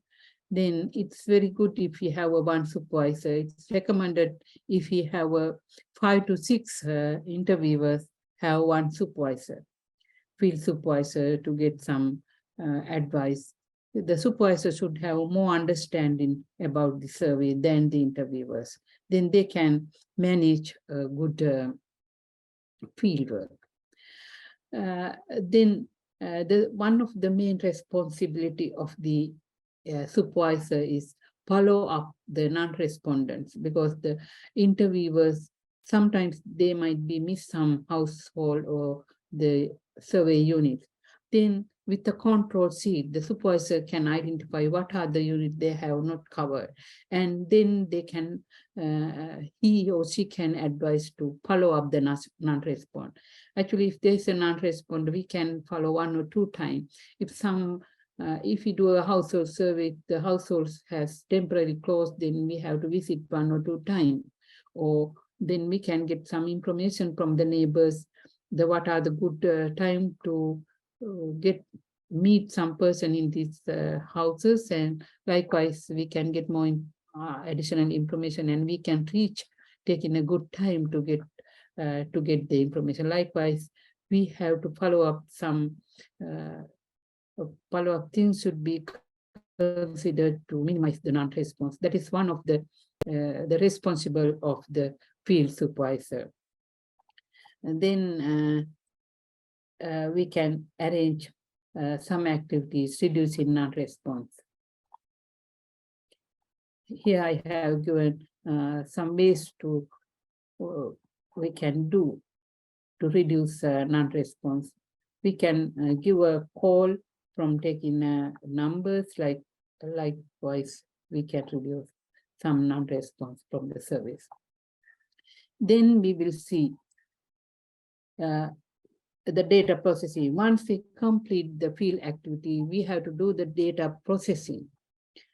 Here I have given the steps we are following, but I'm not going to talk about in detail each and every topic, subtopics, but I will explain briefly one by one. The manual data editing. That means if we use some schedules, we can keep some cages to do some manual coding, like if we collect some information about the respondent, like their industries, occupation, like that, then there is a manuals, standard manuals for each and every possible occupation and the industries, list of industries and list of occupation. If we collected such kind of information, we advise to the enumerator get the description of the occupation and the industries they are engaging. And then we do the manual editing later according to the the detail we collected from the field. And using that code books, that is employment and industry code book, then we do the manual editing. And in addition, we give some instruction to check the consistency, and then we check the consistency in general and do some manual editing. Likewise, in the data processing, at the first step, at the beginning, we do some manual editing. And during the enumeration, also at the field, with the help of the supervisor or the help of the manual, the instruction book, some kind of manual editing we can do at the field. And then we start computer data editing. For information, there are some errors, possible errors like range errors. Think if we coded the sex of the person, the gender of the person, 1 for male, like 2 for female. But when we collect the information, some using the schedule, not from the questionnaire, because questionnaire keep the cage for market, but for the schedule, the interviewer get the information from the respondent. Then instead of 1, 2, if some person is mistakenly put a 4 or some other value, then the computer can edit, given an instruction that it's the data cleaning program we can develop. If a sex, the possible answer should be 1 or 2. The range is 1 or 2, not other. Likewise, for the income expenditure, so we are giving some range in the computer program. Then when we feed the data into that computer and run the program, then we can do such kind of editing. For province, we keep 1 to 9. If there's a 2-digit, then we can again we can consider information, or we can recall and we can see, and we can get the correct information, and we can do the editing. Likewise, the computer editing is doing for the collected information. Then the coding, other kind of coding, if there's any other kind of coding we can do with the information. And then the data cleaning. Data cleaning, as I said, we can give some range edit, consistency edit, and the structural edits also we can do. Likewise, for example, in the demography, if we ask a question related to their occupation, if they have a occupation, then income section, if there's an income section, then there should have the information related to that occupation, that person. Likewise, we can check, and if there's no information, then we can recall, and we can see if we can get it, and we can fill the information again from the field. Likewise, we can do some editing. And recording.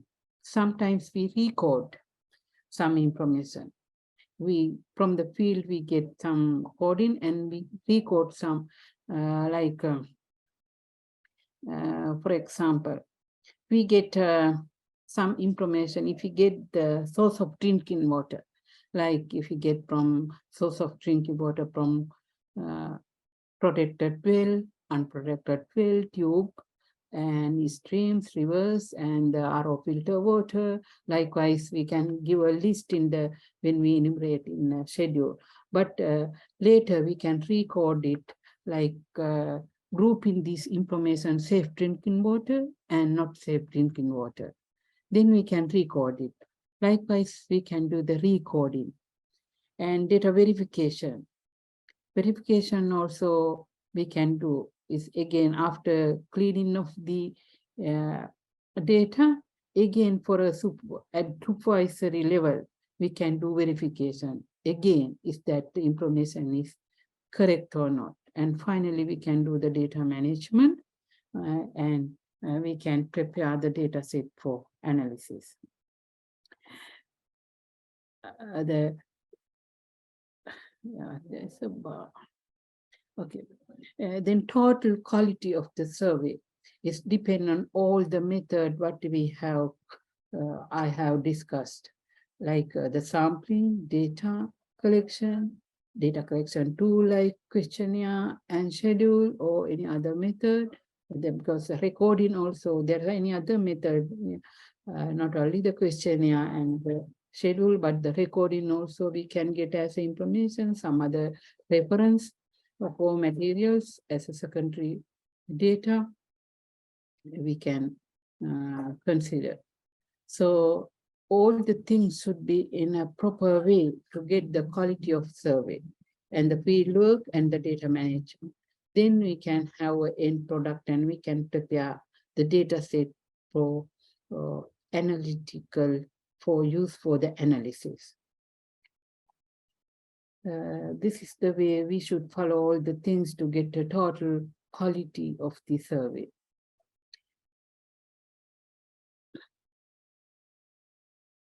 Yes. You also see a bar in the slide. It's disturbing to reading because I'm always getting this bar. Okay.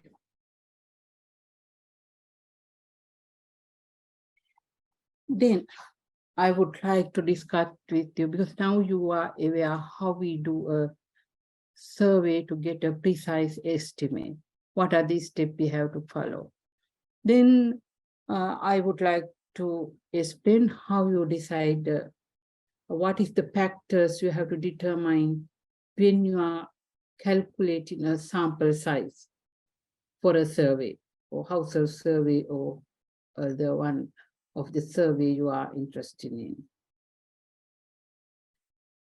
The sample size is the main factor that governs the overall design of the survey. The factors and parameters that must be considered in determining sample size is the magnitude of the survey estimate, one of it, and the target population. Magnitude of the survey estimate means the size of the sample or the size of the estimate.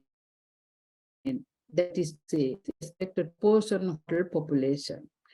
Example, to estimate reliable proportion of households with access to safe water required a different sample size than the estimated population proportion adult currently working. That is it should have a different magnitude, different size of the survey. Because if we need an entire population, then we should have some. If it's a common characteristic, we not need very big sample. If the estimate it for group of this segment of the population, then it is a rare cases. Then we need a very big sample to get a representative sample. the sizes depend on the target population. Like if we going to cover household or individual or group like women age the reproductive level or children under 5 likewise. If based on the target population, the sample sizes depend. Then when we do the statistic precise estimate, we should consider statistical things. Yeah, give the precision of the estimate. Describe the standard. I'm plotting the standard error of the sample estimate depend on the sample size. If sample size is small, the standard error is very high. But gradually, when we increase the sample size, the sample standard error is gradually is decreasing, and in some point it level off. So we to give the statistical size is statistical, we should have the size of the sample. In the next I explain you the effect of the population size on the sample. Effect of the population size and the sample size need to be achieved for the given precision.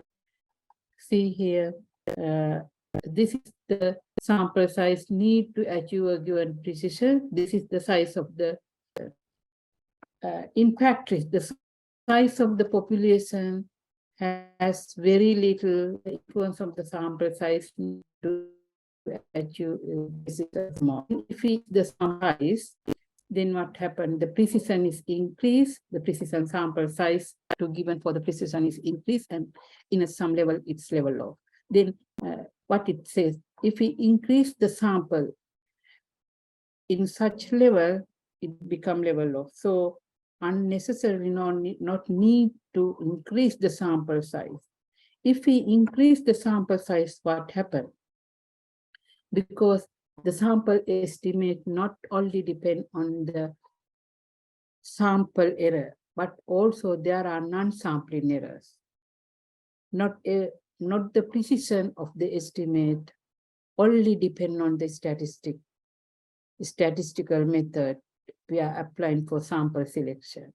There might be a non-sampling error. What are the non-sampling errors? Because we can calculate the sampling error because we know the sampling design. We know the probability of selecting the unit.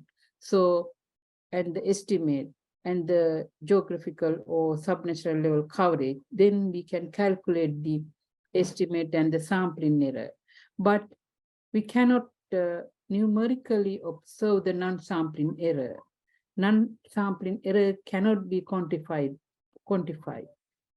but sampling error can be quantified. Non-sampling errors, what are the non-sampling errors? It's the coverage, error in the coverage. If we consider the coverage, but if we couldn't able to cover all the area, there might have some non-sampling errors. And the response, non-response, and there might be some measurement errors. I will explain it later. Then depend on the sample size, these are the behavior of the sampling and non-sampling errors. Considering both these sampling and non-sampling errors is gives the total error. The non-sampling, when sample size increase, what happened? The non-sampling error is increased. The sampling error, but as I earlier explained, if we increase the sample size, it decreases the sampling error, but in some level. After some level, it's level off. Then total error is sampling error plus non-sampling error of the estimate. So usually when we produce the statistic, we are giving the uncertainty, considering the confidence interval. Usually, the usual way we are considering the 95% confidence interval. I think you are familiar of these words, 95%. There are 90% and 87%, like that. We have a different confidence level to say the uncertainty of our estimate. If we get the 95%, what it says, out of 100 sample, the sample estimates will be within the range of precision. 95 out of 100 is within the precision range. However, there might have a 5% chance for the sample value outside this range. That is the things we are considering when calculating the estimate. Usually we use 95% confidence interval. Right? Here I have given how we take into consideration of the confidence interval to give a precise estimate to how we calculate, considering 95 confidence or any other level of confidence interval to calculate estimate, right? If we get the 5%, we know the, as I have given here, there's a two tail. If you get the 5%, here is the if usually we are taking 5 to 10% precision confidence interval, the error, marginal error, at usual we are considering to calculate estimate. So if you get 10% here in this tail, we can get 5%. Here is the 5%. Then overall, we can give a 10%. Here, if you get the 5%, we have two tails, and we have to consider this uncertainty, and we have to multiply by the variable we are interested to give the estimate. Here I have given an example. I think it's no need to give all the wording. You can, once you have the presentation, you can follow this step. You can do the calculation and see you can get these results using this equation. In general, here we recommended to get 5 to 10% relative error for the main indicators. If it's more than that, we are not taking as a precise estimate. So it's good to have 5 to 10%. So as I said, explain area, the true value is estimated plus sampling and non-sampling error, but this is cannot be quantified. So that's why we have to get a precise, good sample is representative minimum sample, should not be much large. If we large exceeding the size of the sample, then it will increase the non-sample. Then the value might be not much accurate. The non-sampling means we can get the coverage error. There might be a coverage error and the measurement error. That is the questionnaire designing also. If there's not properly designed, there might have a non-sampling error. The mode of data collection. If we collect it through the mail questions, then sometimes might be some non-sampling error might be high because some is not supportive, some clarification like that. There are many factors might be happen to take the good is the true information. So interviewers also might have some mistake or some misunderstanding or some, it's depend on the situation in the field, might have some error. The respondent also, because of the respondent, might have some non-sampling error. And the non-response error, all are non-sampling errors. So if we increase the sample, this kind of non-sampling errors might be high. So that's why we should have to consider the sample size. It's very important to get minimum representative sample to give a precise estimate. If we increase the sample without considering those things unnecessarily, then non-sampling might be high and your estimate might be not accurate. So when we decide a sample size, in general define the analytical subgroup for which equally reliable data are wanted. When we calculate the sample size, we have to think what is the geographical area we are going to inference. If it is entire country, then we have to consider entire country and we have to calculate the sample size. If you are going to, if you think to make inferences through sub-levels like district or within the district, estate, likewise, then the last level, the last enumeration level we have to consider to calculate the sample size. Here I have an example. If you have a many domain, you are going to give the estimate for domain level like 1 to 2 I have given in the many domains. Then we have to apply the sampling calculation each and every domain. And then we have to add them and get the sample. That is the way we have to do. Otherwise, we cannot get the representative sample to provide the good, precise estimate for that domains. Right? The clustering effect, that is the factors we need to consider. Right? If you have a cluster sampling, we have to consider these kind of information to calculate the sample size. Using these effects, I will show how to calculate. I will give a practical example to you to do the exercise yourself and to check the sample size you need to calculate for your research or for your sample research. Right? This is the design effect.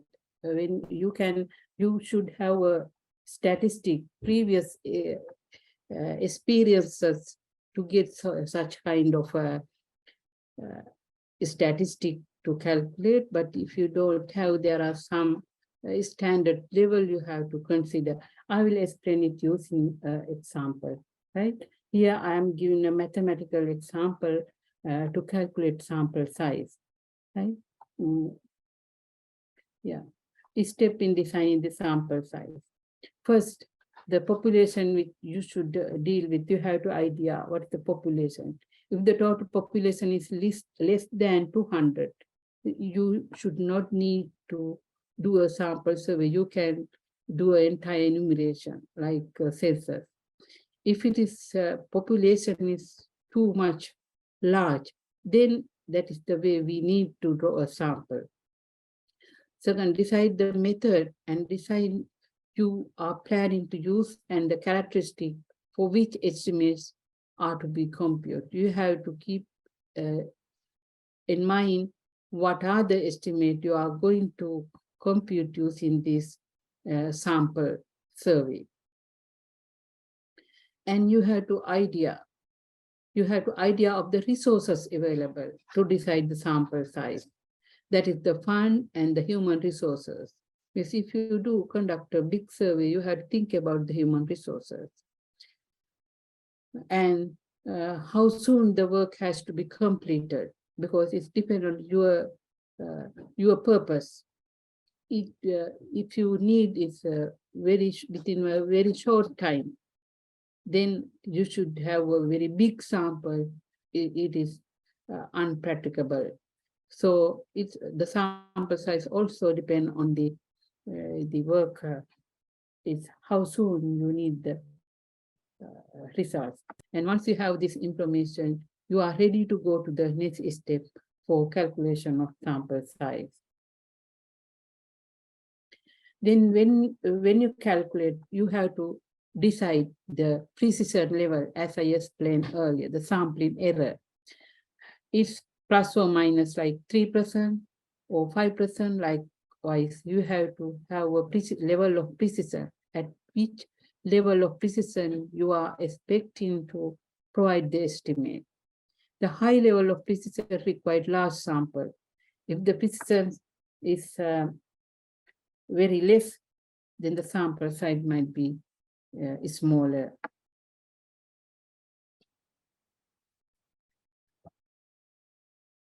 And determinants of the confidence interval. And the third step, you have to determine what is the confidence interval we are taking into consider for calculating the sample size, sample estimates. Then 95, like 99 or 68 likewise. That is the mean plus the standard deviation. If the one is standard or 2 times, 3 times, like that. Then this is, before that you have to decide this. And the estimate the degree of variability. And the estimate the non-response rate. Those kind of information, you can read this text later. Then you have to take into consider this kind of information to calculate the estimate. Then this is the formula. Before that, I explained that the word you need to familiar with to calculate the sample size. This is the formula usually in general we are using to calculate the size of the household surveys. Here, each and every term I have explained here. Right? Z is given the 95% level of confidence interval, right? Then the Z squared is given, if we get the 95 confidence interval, the Z value is 1.96, then we have to square root of it gives a 3.84. Sorry, give me one moment.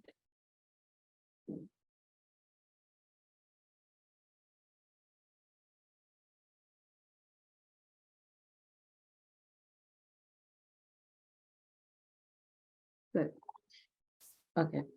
Then if you give 90%, the Z value is 165, then you have to put it here. Likewise, we have to really determine the level of confidence interval you are going to give the estimates.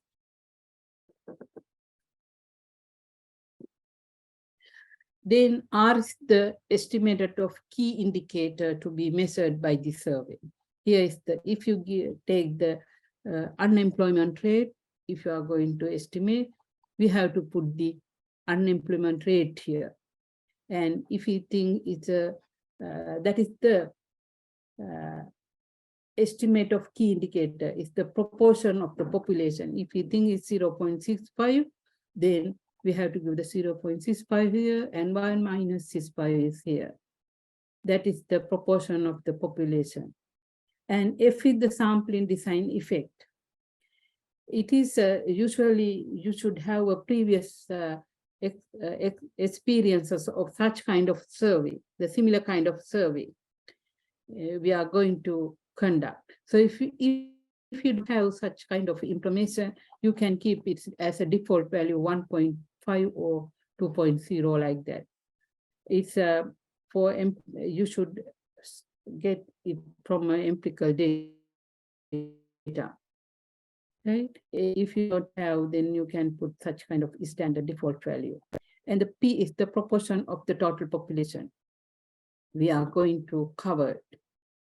And N is the average household size of that geographical area or enumeration domain you are going to cover.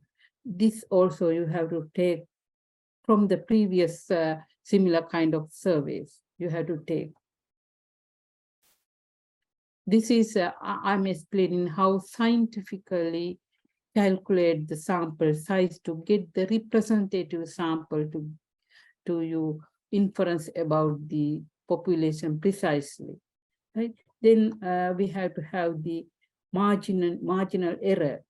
It is marginal error is computing by considering this is the level of confidence, and R is we are giving estimated of key indicator measurement.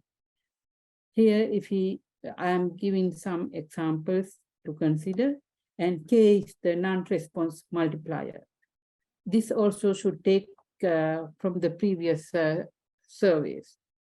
Then if you have such kind of information from a previous survey, or otherwise you have to suggest, you can keep your suggestion and then you can select a sample, giving some values, apply some values. Then, as I explained, to determine the sample, all these factors should be taken into consideration. Here I have summarized all the things which I have explained earlier.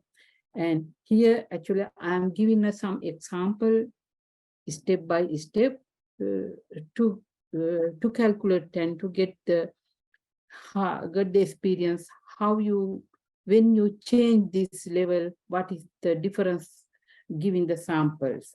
Right here, I have given one step. I think you can follow step by step and you can calculate sample size. Here, I have given the values you need to consider, and then you can calculate applying these values into this equation. Here, these are the values in the example I have given.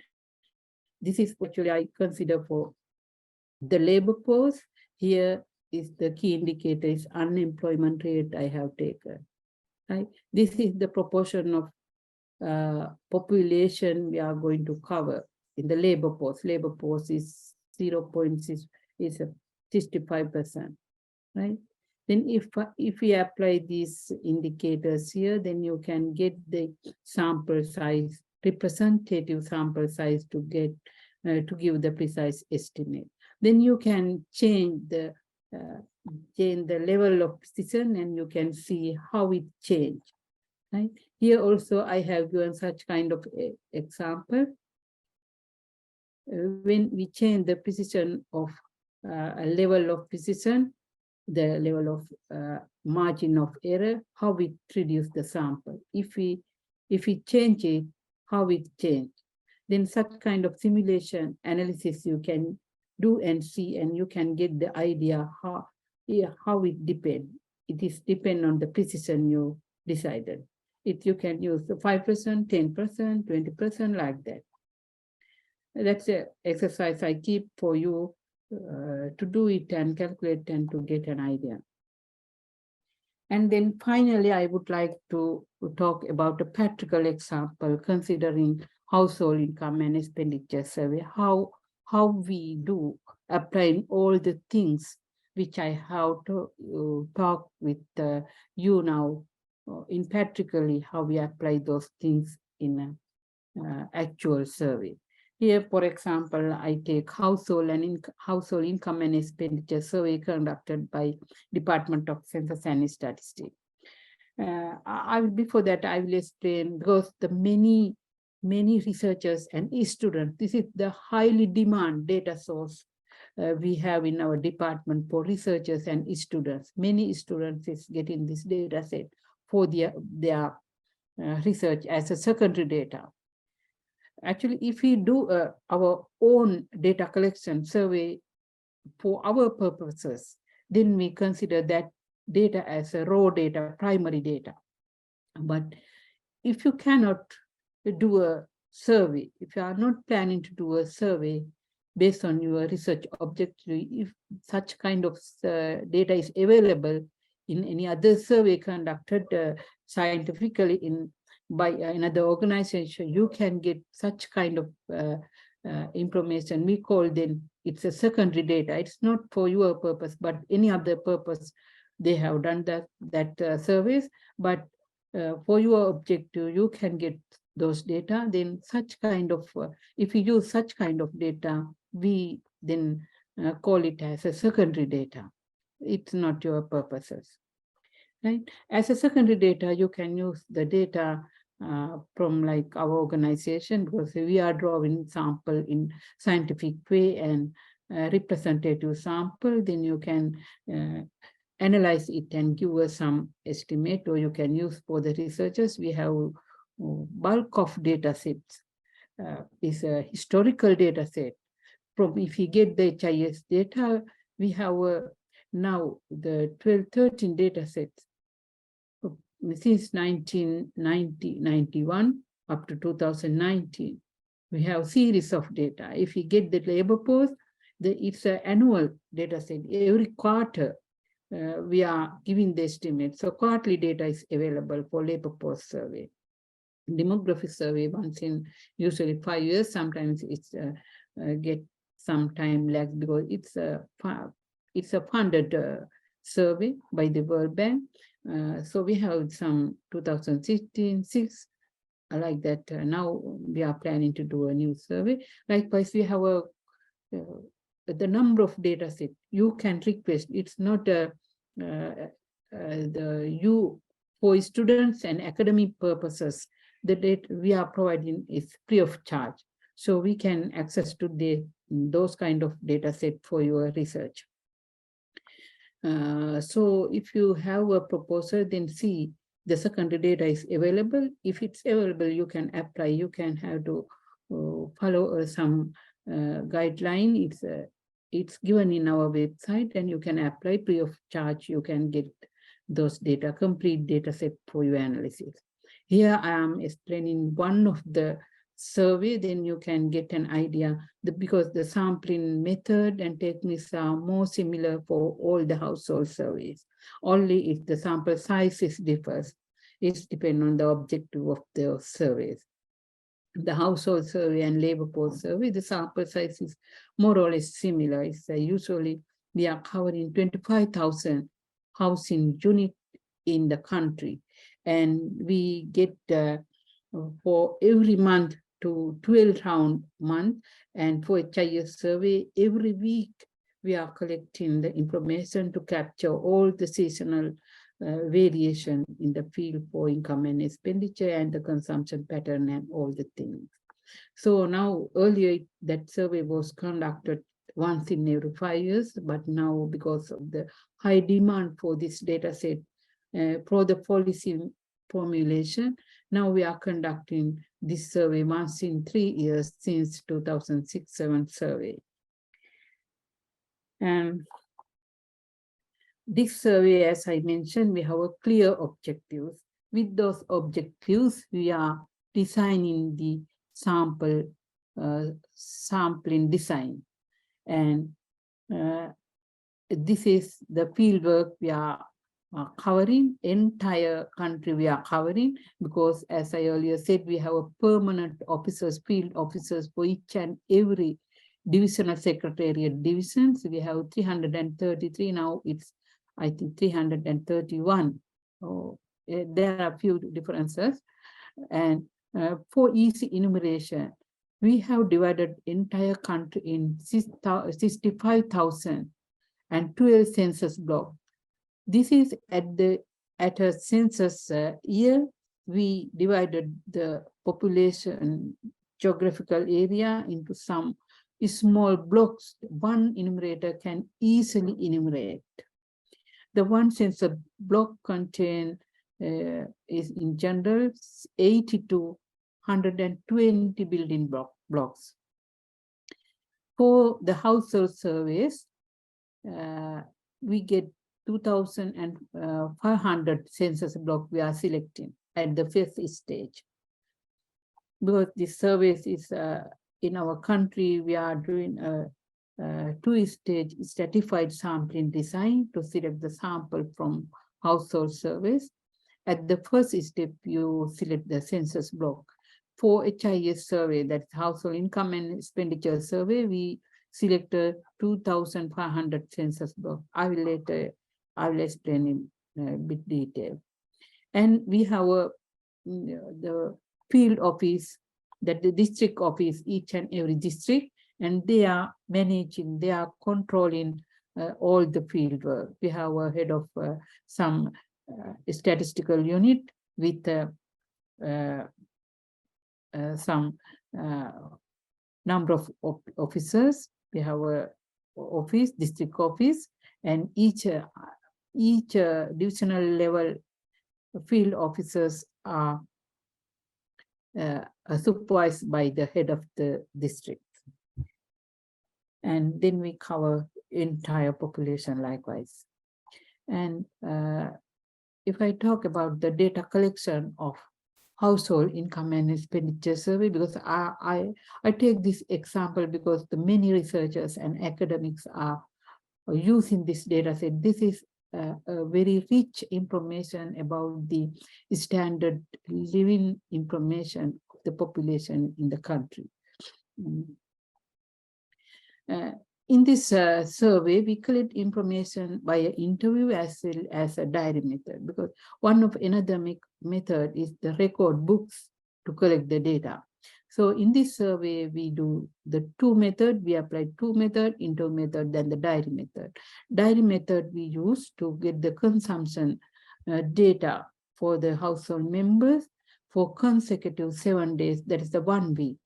Every day we advise them to record the consumption item, quantity, and the price. If they get it without payment, then also we advise to complete this diary. And in addition to that, all the other information, the enumerator enumerate and get the information and record in the schedule. Here for HIS, we use a survey schedule, not a questionnaire, because enumerator visit to the field and then collect the information. And to get very accurate data, actually, we advise to our enumerator to visit 3 times in the reference period.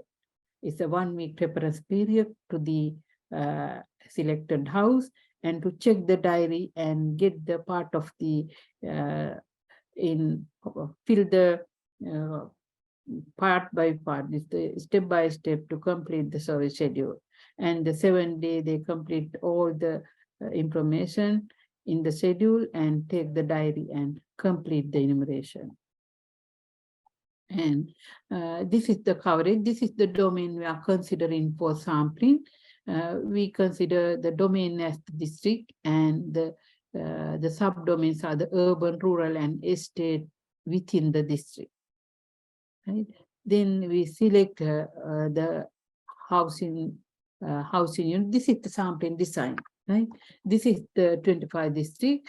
At the second stage, these are the stratification of our sampling. The urban, rural, and estate are the domain within the district. They stratified the stratum in our survey, and we have a 63 strata because some like Polonnaruwa and Mondragal, we don't have an urban sector still. We have only rural, and some district we have rural and urban sector, rural and estate, not urban. So likewise, only we have here no urban sector. I have mentioned Mullaitivu, Kilinochchi, Mondragal, Polonnaruwa. We don't have urban sector. No estate sector in Jaffna, Mena, Vavuniya, Mullaitivu, Kilinochchi, Batticaloa, Ampara, and Trincomalee. We don't have estate sector. So if we get these stratum, we have 63 stratum. Then at the first stage, we select 2,500 census block. This is proportionate to the population. We select this 2,500, and then we systematically select the housing unit from each selected census block. Systematic sampling method is used. This is multi-stage sampling method we are using to draw the sample for household income and expenditure survey. So the previous survey, we had a 25,750, right? In this sampling method in Patrick's, we are doing some, if there's an oversampling, we are adjusting some small adjustment is to do, because the molecule also very small. Then then likewise we do some small adjustment to get the representativeness of the population. Likewise, we do this multi-stage sampling design. We have a 2-stage stratified sampling method. Use the population proportionate to the probability proportionate to the population first to select the block, and we do the allocation using Newman allocation. And finally, from the selected census block, we use 10 housing units from each block using systematic sampling method. This is the way we are taking the representative sample. Here I have summarized how we do the sampling. First stage, we select the PSU, primary sampling unit, the 2,500 sampling using PPS systematic sampling method. And here the second sampling unit, that the last unit is the housing unit. Using the systematic sampling method, we select the 10 housing unit from the block, and then we calculate the selection probability. Here also we can get the selection probability that is from the selection domain. If for example, if we take from Batticaloa, or if from the urban sector, if we select primary sampling unit, we get the probability selecting of primary sampling unit, and we get that calculation. And within the selected PSU, when we draw a systematically 10 housing unit, we calculate the selection probability of SSU, means secondary sampling unit. And we use this statistic to calculate the weight, right? Weight means now I think you have an idea what is the weight. I explained it at the beginning using an example, how we accurately give the weighted average of per capita. Then remind that example.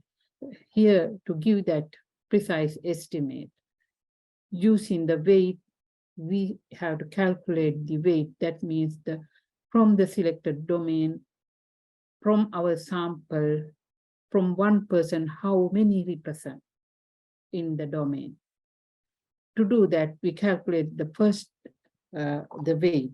At the first step, the primary probability, primary initial weight, we calculate using that selection probability P1 and P2, the primary sampling unit and the secondary sampling unit. We get the inverse of this probability and get the initial weight. And second, for each and every schedule, we are getting this information. When we go to the selected housing unit, the enumerator, if he or she able to do the complete survey, then we get this code as completed. If it differs, if it's partially completed, get the 2, and not component respondent at home. If there is no respondent, then they are unable to do that, then 3. If they refuse, some household, they are not willing to give the information, then 4, because actually we can force, there is an act, but sometimes they are not giving. So it's 4. The housing unit is temporarily clause 5, and if there's a no, after updating of the listing also, because it takes 2 months, 2 months prior to the survey, we are updating the list, but within that 2 months also, there might be a possibility to vacant. Some occupied housing unit might be removed or demolished or vacant. So if there's such kind of situation is 6, if any other purposes, then situation, then we advise them to cover the 7. Then using this score, we we adjust the non-response. How you do that? Number of schedule with resource code 1 to 7, then all the cases we take into consider, and reduce the number of schedule with the resource code 6, that is the demolished or vacant. No longer exists that unit in that area, and divided by the completed number of schedules, that is 1. Then we calculate the weight, second weight, non-response adjustment. We call it as non-response adjustment. And the third step is, then when we calculate this weight, it's not completely line with the actual population. So we have to do the calibration. That is, we have to line to the actual population. We do that using the population size taken by the a census of population and adjusted for the years using the data published by the Registrar General Department. Then we do the calibration. That is, we call the population adjustment factor. Then finally, we compute the final weight multiplied by these three factors. Then we can obtain the weighting factor. That means the one person or one unit in our sample is how many represented in the population. That is, we are calculating in this way. And then we get the information from all the categories we are given in our schedule: demography, school, health, household expenditure, household income, and durable goods. There are many information. It's a very complex survey, and we got this example. And I have already explained. This is I am given which kind of information we collect using diary method and by interview, and finally we do the analysis. And as I explained earlier in data processing, we follow all the steps for data processing and finally convert the data file to a analyticable data file. And then anyone can use that data file to estimate the parameters for the population, for entire country, for the household and the people. And to increase the quality of these statistics, as I earlier explained, we do some quality control. We assign some supervisors for the enumerator teams, and we have district heads as the district supervisor, and district head actually for each month they supervise 2 PSUs, means the 20 housing unit. They visit and check whether it has done by proper way. And in addition to that, the person, the managerial level staff in the head office also visit randomly to the field and check. If they say any mistake or if we can observe some mistake done by the enumerator, we advise or we replace with the concept and definition, like we have a proper management system to increase the quality of this information. And in addition, as I mentioned, we use some control sheets, and before take the data into the head office, there's some managerial level, there are some control management system to review the schedules and the data files, because data cleaning and verification is done by the head office running a statistical program. That is then finally we use the data file to compile the indicators, and you can see these key findings of our survey because all the areas we are computing the information, demography, all the areas, whatever the information we collected, we compute the indicators and the information, and then we prepare a report. Here we have published from the latest survey. It's a big report, household income and expenditure survey. We are able to provide precise estimate down to district level. So all the information district level we have included in this survey. And before this complete report, we produce some bulletins.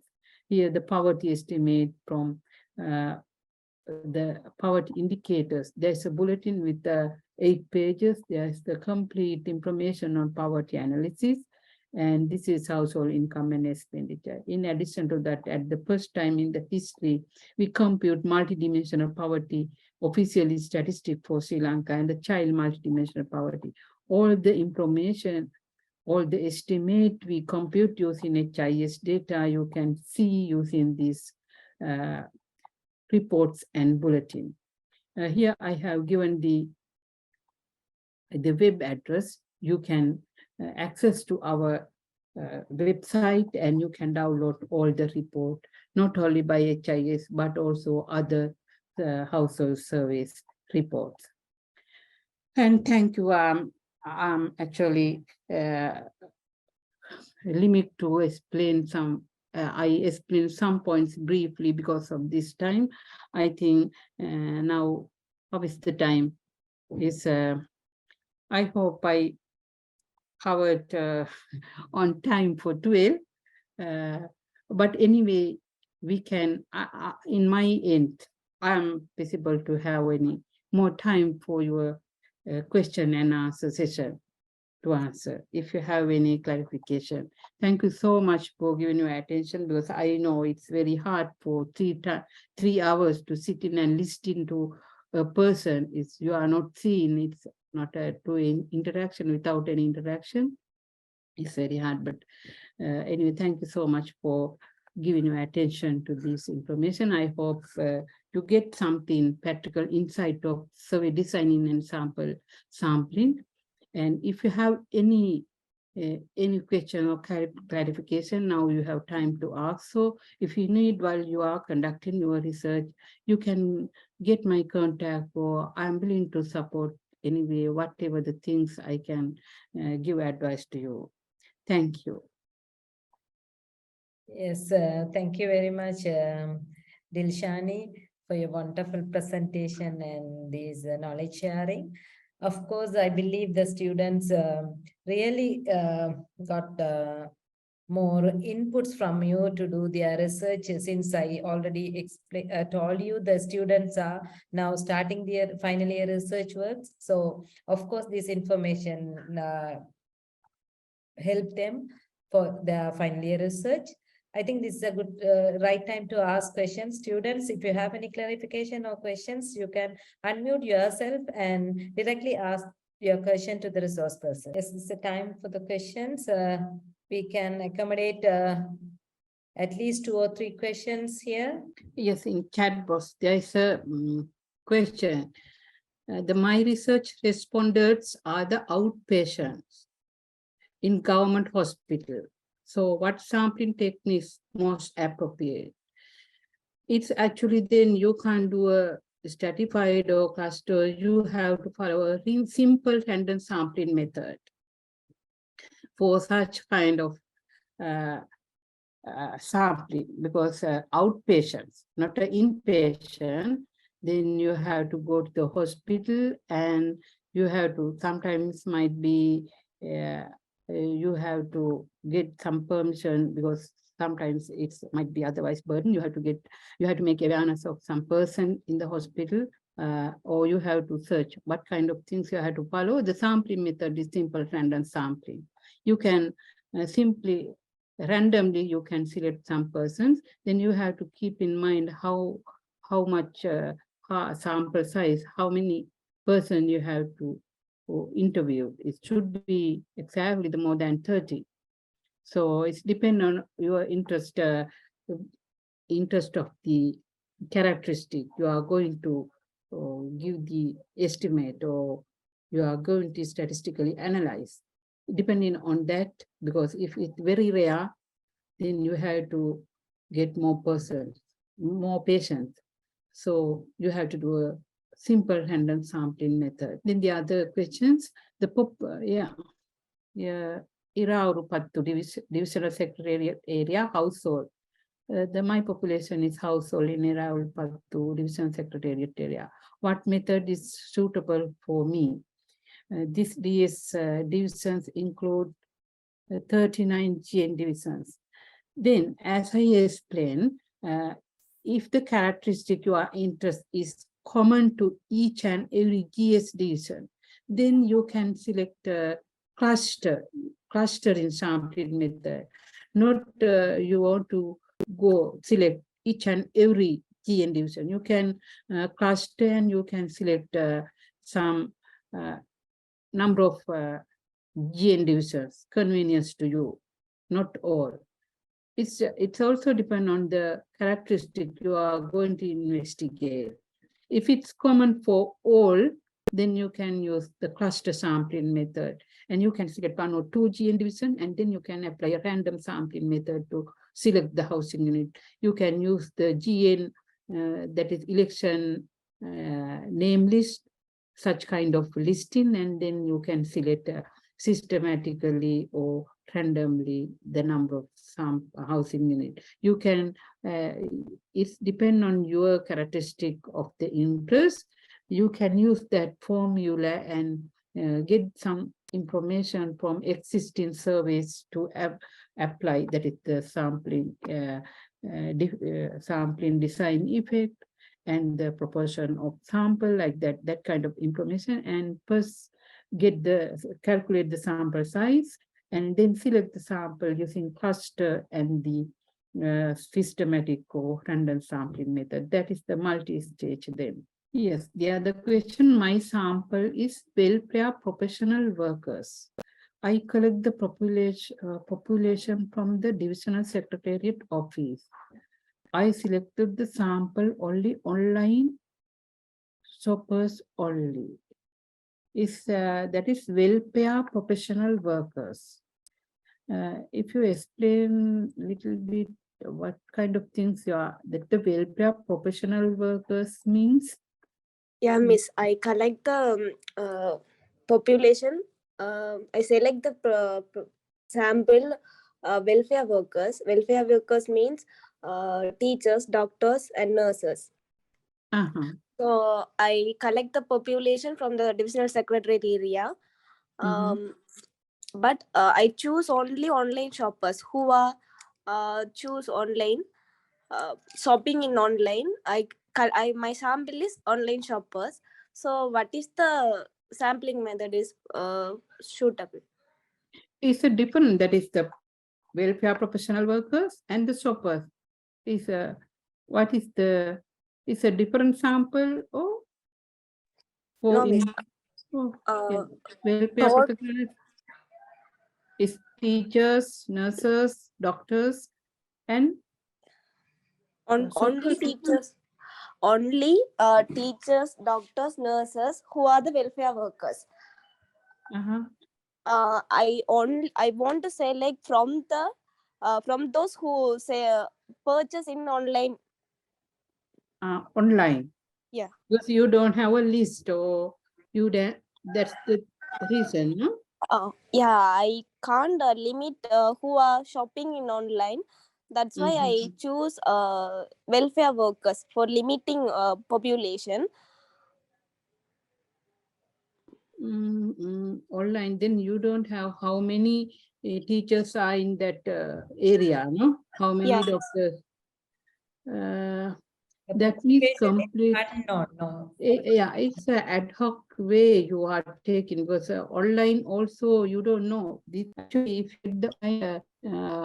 is there a list in online?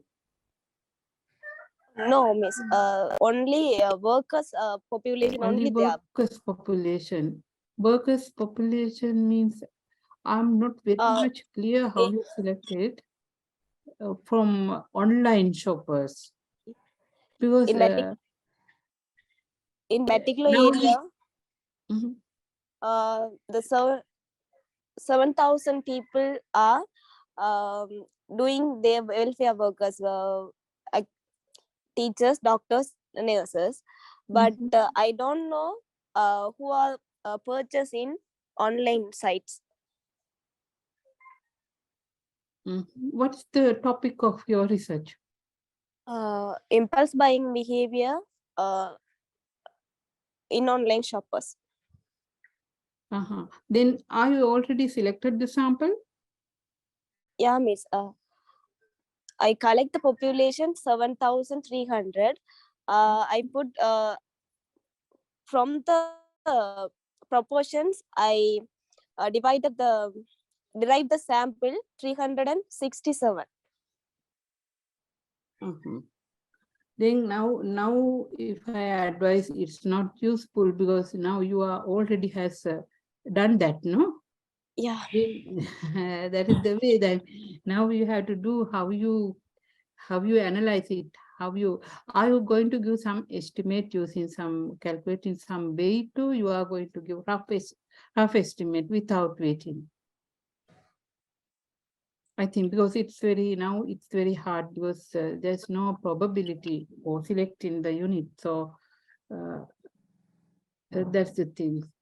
So now you can't apply a proper method because as you have already done it, it's purposive, like purposive sample, I think. I think you have done like that, no? You haven't any list. No, miss, I don't have. Yeah, then we can consider it has a purposive sample, no? You don't have a list or you didn't apply any sampling techniques to select, no? Purposively you have selected. Then is that correct? But anyway, now for your undergraduate research, no? Yeah, miss. Yeah. Then you find the numbers as you explain how many teachers, how many doctors. Because as Doctors. undergraduate, yeah, undergraduate research, I'm advising this because if you do the proper survey, you have to do in different way. But then you can get the size of the each stratum, like you can cluster the population, like how many doctors, how many nurses, and how many teachers, like that. Then you can see what are the proportion you have taken from each and every sample. And it's not a random manner. I don't know whether you have applied a random manner or purposely. Then anyway, you can prepare, you can develop a method to calculate weight if you are going to produce some estimated value, weighted value. Otherwise, is you can calculate like proportions or percentage values. Okay, because if I will, if you can contact me while you are analyzing, then if there any method, then I will advise you. Okay, miss. Thank Okay. you. Okay. Regard my research, respondent is cosmetic users.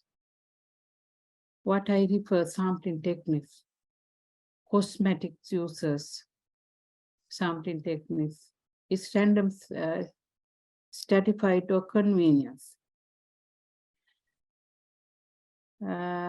Is cosmetic users, then if you use randomly, then you might have some users and not users. Then it should have, if you use a sample size, it's might be rare, we don't have a previous knowledge of such kind of service, you might have a very big sample size. But if you use convenience, it's good to have a convenience sample. So first you have to select the sample size, because here also you are not using, you don't have any list, or no? What is your geographical area you are going to cover? What's the population you are expected to cover? I'm talking, yeah. I think she's yes, muted. Because actually this is an undergraduate research. Yeah. I can't give a very, I cannot We cannot advise them to restrict to all the technical aspects, because now they are already collected, no sampling. I think sample. Yeah, they are probability. practicing of some application. Yes. Since she doesn't know, she knows, I understand she knows the population of these welfare of professionals, but she doesn't know who is really shopping in online. So I think if she doesn't have a list of online shoppers, she has to select some purposive sample or snowball sample or some kind of sampling method. Method she has to use. So she derived the sample size. So accordingly, she has to divide into different group, like teachers and all. Then Mhm. these non-probability, yeah, purposive or snowball, It's like this, she has to go. Yeah, No, yeah. It's depend on the is probability or non-probability. any Okay. Yeah. Yes, data collection method and the sampling techniques is different. The sampling techniques is the how you draw the sample from the population, and data collection method, then we have to decide how we collect the data. It's what the good method you have to use is for interview method or questionnaire method. Is in the questionnaire how you use it is structured question, unstructured question. I show you the picture of the two, the questionnaire and schedule. Then likewise, the data collection method is different. If the quantitative is different. It's the interview or the observe method, or the interview also is like an in-depth interview or the semi-structure, like that. It differs. It's depend on your objectives. The sampling and the data collection method is different, right? Sampling technique is one method, how we draw the sample, and data collection method is how you're going to collect the data in the field. The data collection method, the household are my population, then it is good to, it's depend on your interest of characteristic. If you have a resource person or if it is a small sample, then you by yourself also you can visit to the household and you can enumerate them and get the response. That is a good method because you can get the real, the more real data information from the respondent if we collect through the interview method. Otherwise, you have to give the form to them and to like a questionnaire to tick the correct points. So I think it's interest of the characteristic is, I don't know what is your interest in. If the household level, if you can visit to the household, that is the best way to get more precise information. Yeah, this is good way. You have 95 tea factories, then you can get a list of these 95, and then you can select, because all are the tea factories. Then you can get the 5 factories, that's the clusters, because as they are all the tea factories, then from the 5 factories, then you can select the employees working in that 5 factories. It's using simple random sampling. That is a good method. Correctly, you can do that. This is the establishment survey. It's the research micro and small scale enterprises. Comparative. Yes, this is also because you have the 5 secretariat division, but you have to decide what are the stratum you are going to do. So then you cannot consider urban and rural, but or you can consider the 5 secretariat division and divisional secretariat division and stratum. It's also, you think what are the characteristics you are going to estimate or take into consideration. Then stratified sampling also you can use. Then you can, this is also these enterprises now. Then you can select randomly the employers or employees, depending on your interest. Yes, this is also using Facebook. Then Facebook, if you can get the list of person using luxury purchase items. Actually, I have no experience to get a list from Facebook. I have never done such kind of things. Is it available? Then you can do a simple random sampling for this. You see, first you can make a list of persons who use luxury purchase intentions. Then you can use simple random sampling. But the thing is the population, because it is not a population for entire population. The Facebook also a sample. Now that is the thing. But so you have to have an idea about the population. The Facebook means a subset of the population. There is some issues, but anyway, if you're already selected, you can apply some statistical method for calculation as a like proportion of percentage, but you can't give a, you can normalize or generalize that results because you don't have to, don't have any information about the population.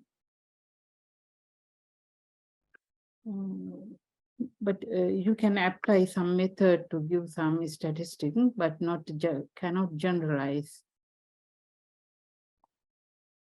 But actually, other things I had to tell, if you are unable to get representative sample, then you can apply, because in undergraduate level, that is the thing, undergraduate level, we are applying some techniques and you can understand and you can practically use that techniques you learn. That is the things I think hope by the research. So but the thing is, you cannot generalize it, but you can apply and you can get some results, and is it practically apply that method doing a research. The thing is, if you are unable to get a representative sample, then you are unable to generalize, but it's no need to generalize all the research findings, because you are not directly produce those findings for policymakers. So it's okay if you apply such a kind of things. But if you do in scientific way, then you have a very good confidence. And confidently you can say, this is the percentage and this is the number of population is in this characteristic like that. But otherwise you can apply some techniques and then you can have some knowledge about the practical application of the theories and the concept you have learned. I think I have a very good interest questions for the research. Yes, one student is asking, how can we select them randomly, household? Is if you have the list of household means actually housing unit, we have the list. Household means some housing unit. We are occupied housing unit might have more than one household. Household means the person who are living together and cooking together. Living means they are living in a one housing unit and they are cooking together, and they share the passage in the housing unit. Some household might have like nuclear families. If they have some grandparent and their children married with married families, one housing unit might have two separate households. So we cannot identify the household list, but usually we can have housing list, right? Then from Grama Niladhari, or usually in the Grama Niladhari, he has election name list. You can ask from him, and you can prepare that can be used as a frame. And at the beginning, you can get a random number, right? First 20 numbers in using Excel, you can generate a random number in between 1 to 10, and then get the random number, and systematically, if you want to systematically select. If you want to random, you're asking random, then you can, now if you have the list, you know how many housing unit in that list, right? Then using that number, you can generate the random numbers using Excel sheet based on your sample size, and then select the housing unit. That is the best way if you have the list. Okay, thank you so much. Very interesting research is going on. Then give my number if somebody want to Yes. get some advice, right? Or I can give now also if they need. It's okay, student want some explanation or some help, or if they need any data set, then I can advise how to follow the procedure to access the data. And then it's okay, Dr. Jaya. Yeah. Yes, I think we are reaching the closing part. Yeah. It's a time to extend my gratitude to our resource person, Dr. Dilshani. Uh, uh, it was the session is very useful and very informative and comprehensive. Yes, of course, this is the right time for the students. I believe the students really got very useful inputs from you because they are now started their final year research. So this I really thought of having this session would be something related to sample selection and the sampling technique, but apart from that, you covered number of aspects related to this research. It kind of a session of research methodology. You covered these sample selection, sample type of samples, and data collection techniques, and what are the strengths and weaknesses of each techniques, like questionnaire, how to design the questionnaire, and these interview, number of relevant information shared by the resource person. Of course, it's a very useful session. On behalf of the Department of Economics, it's my great pleasure to extend the gratitudes to the today's resource person, Dr. Dilshani, and my friend. So I believe the students also get more inputs. Therefore, they raised number of questions and they are sharing their gratitudes also here. So it's a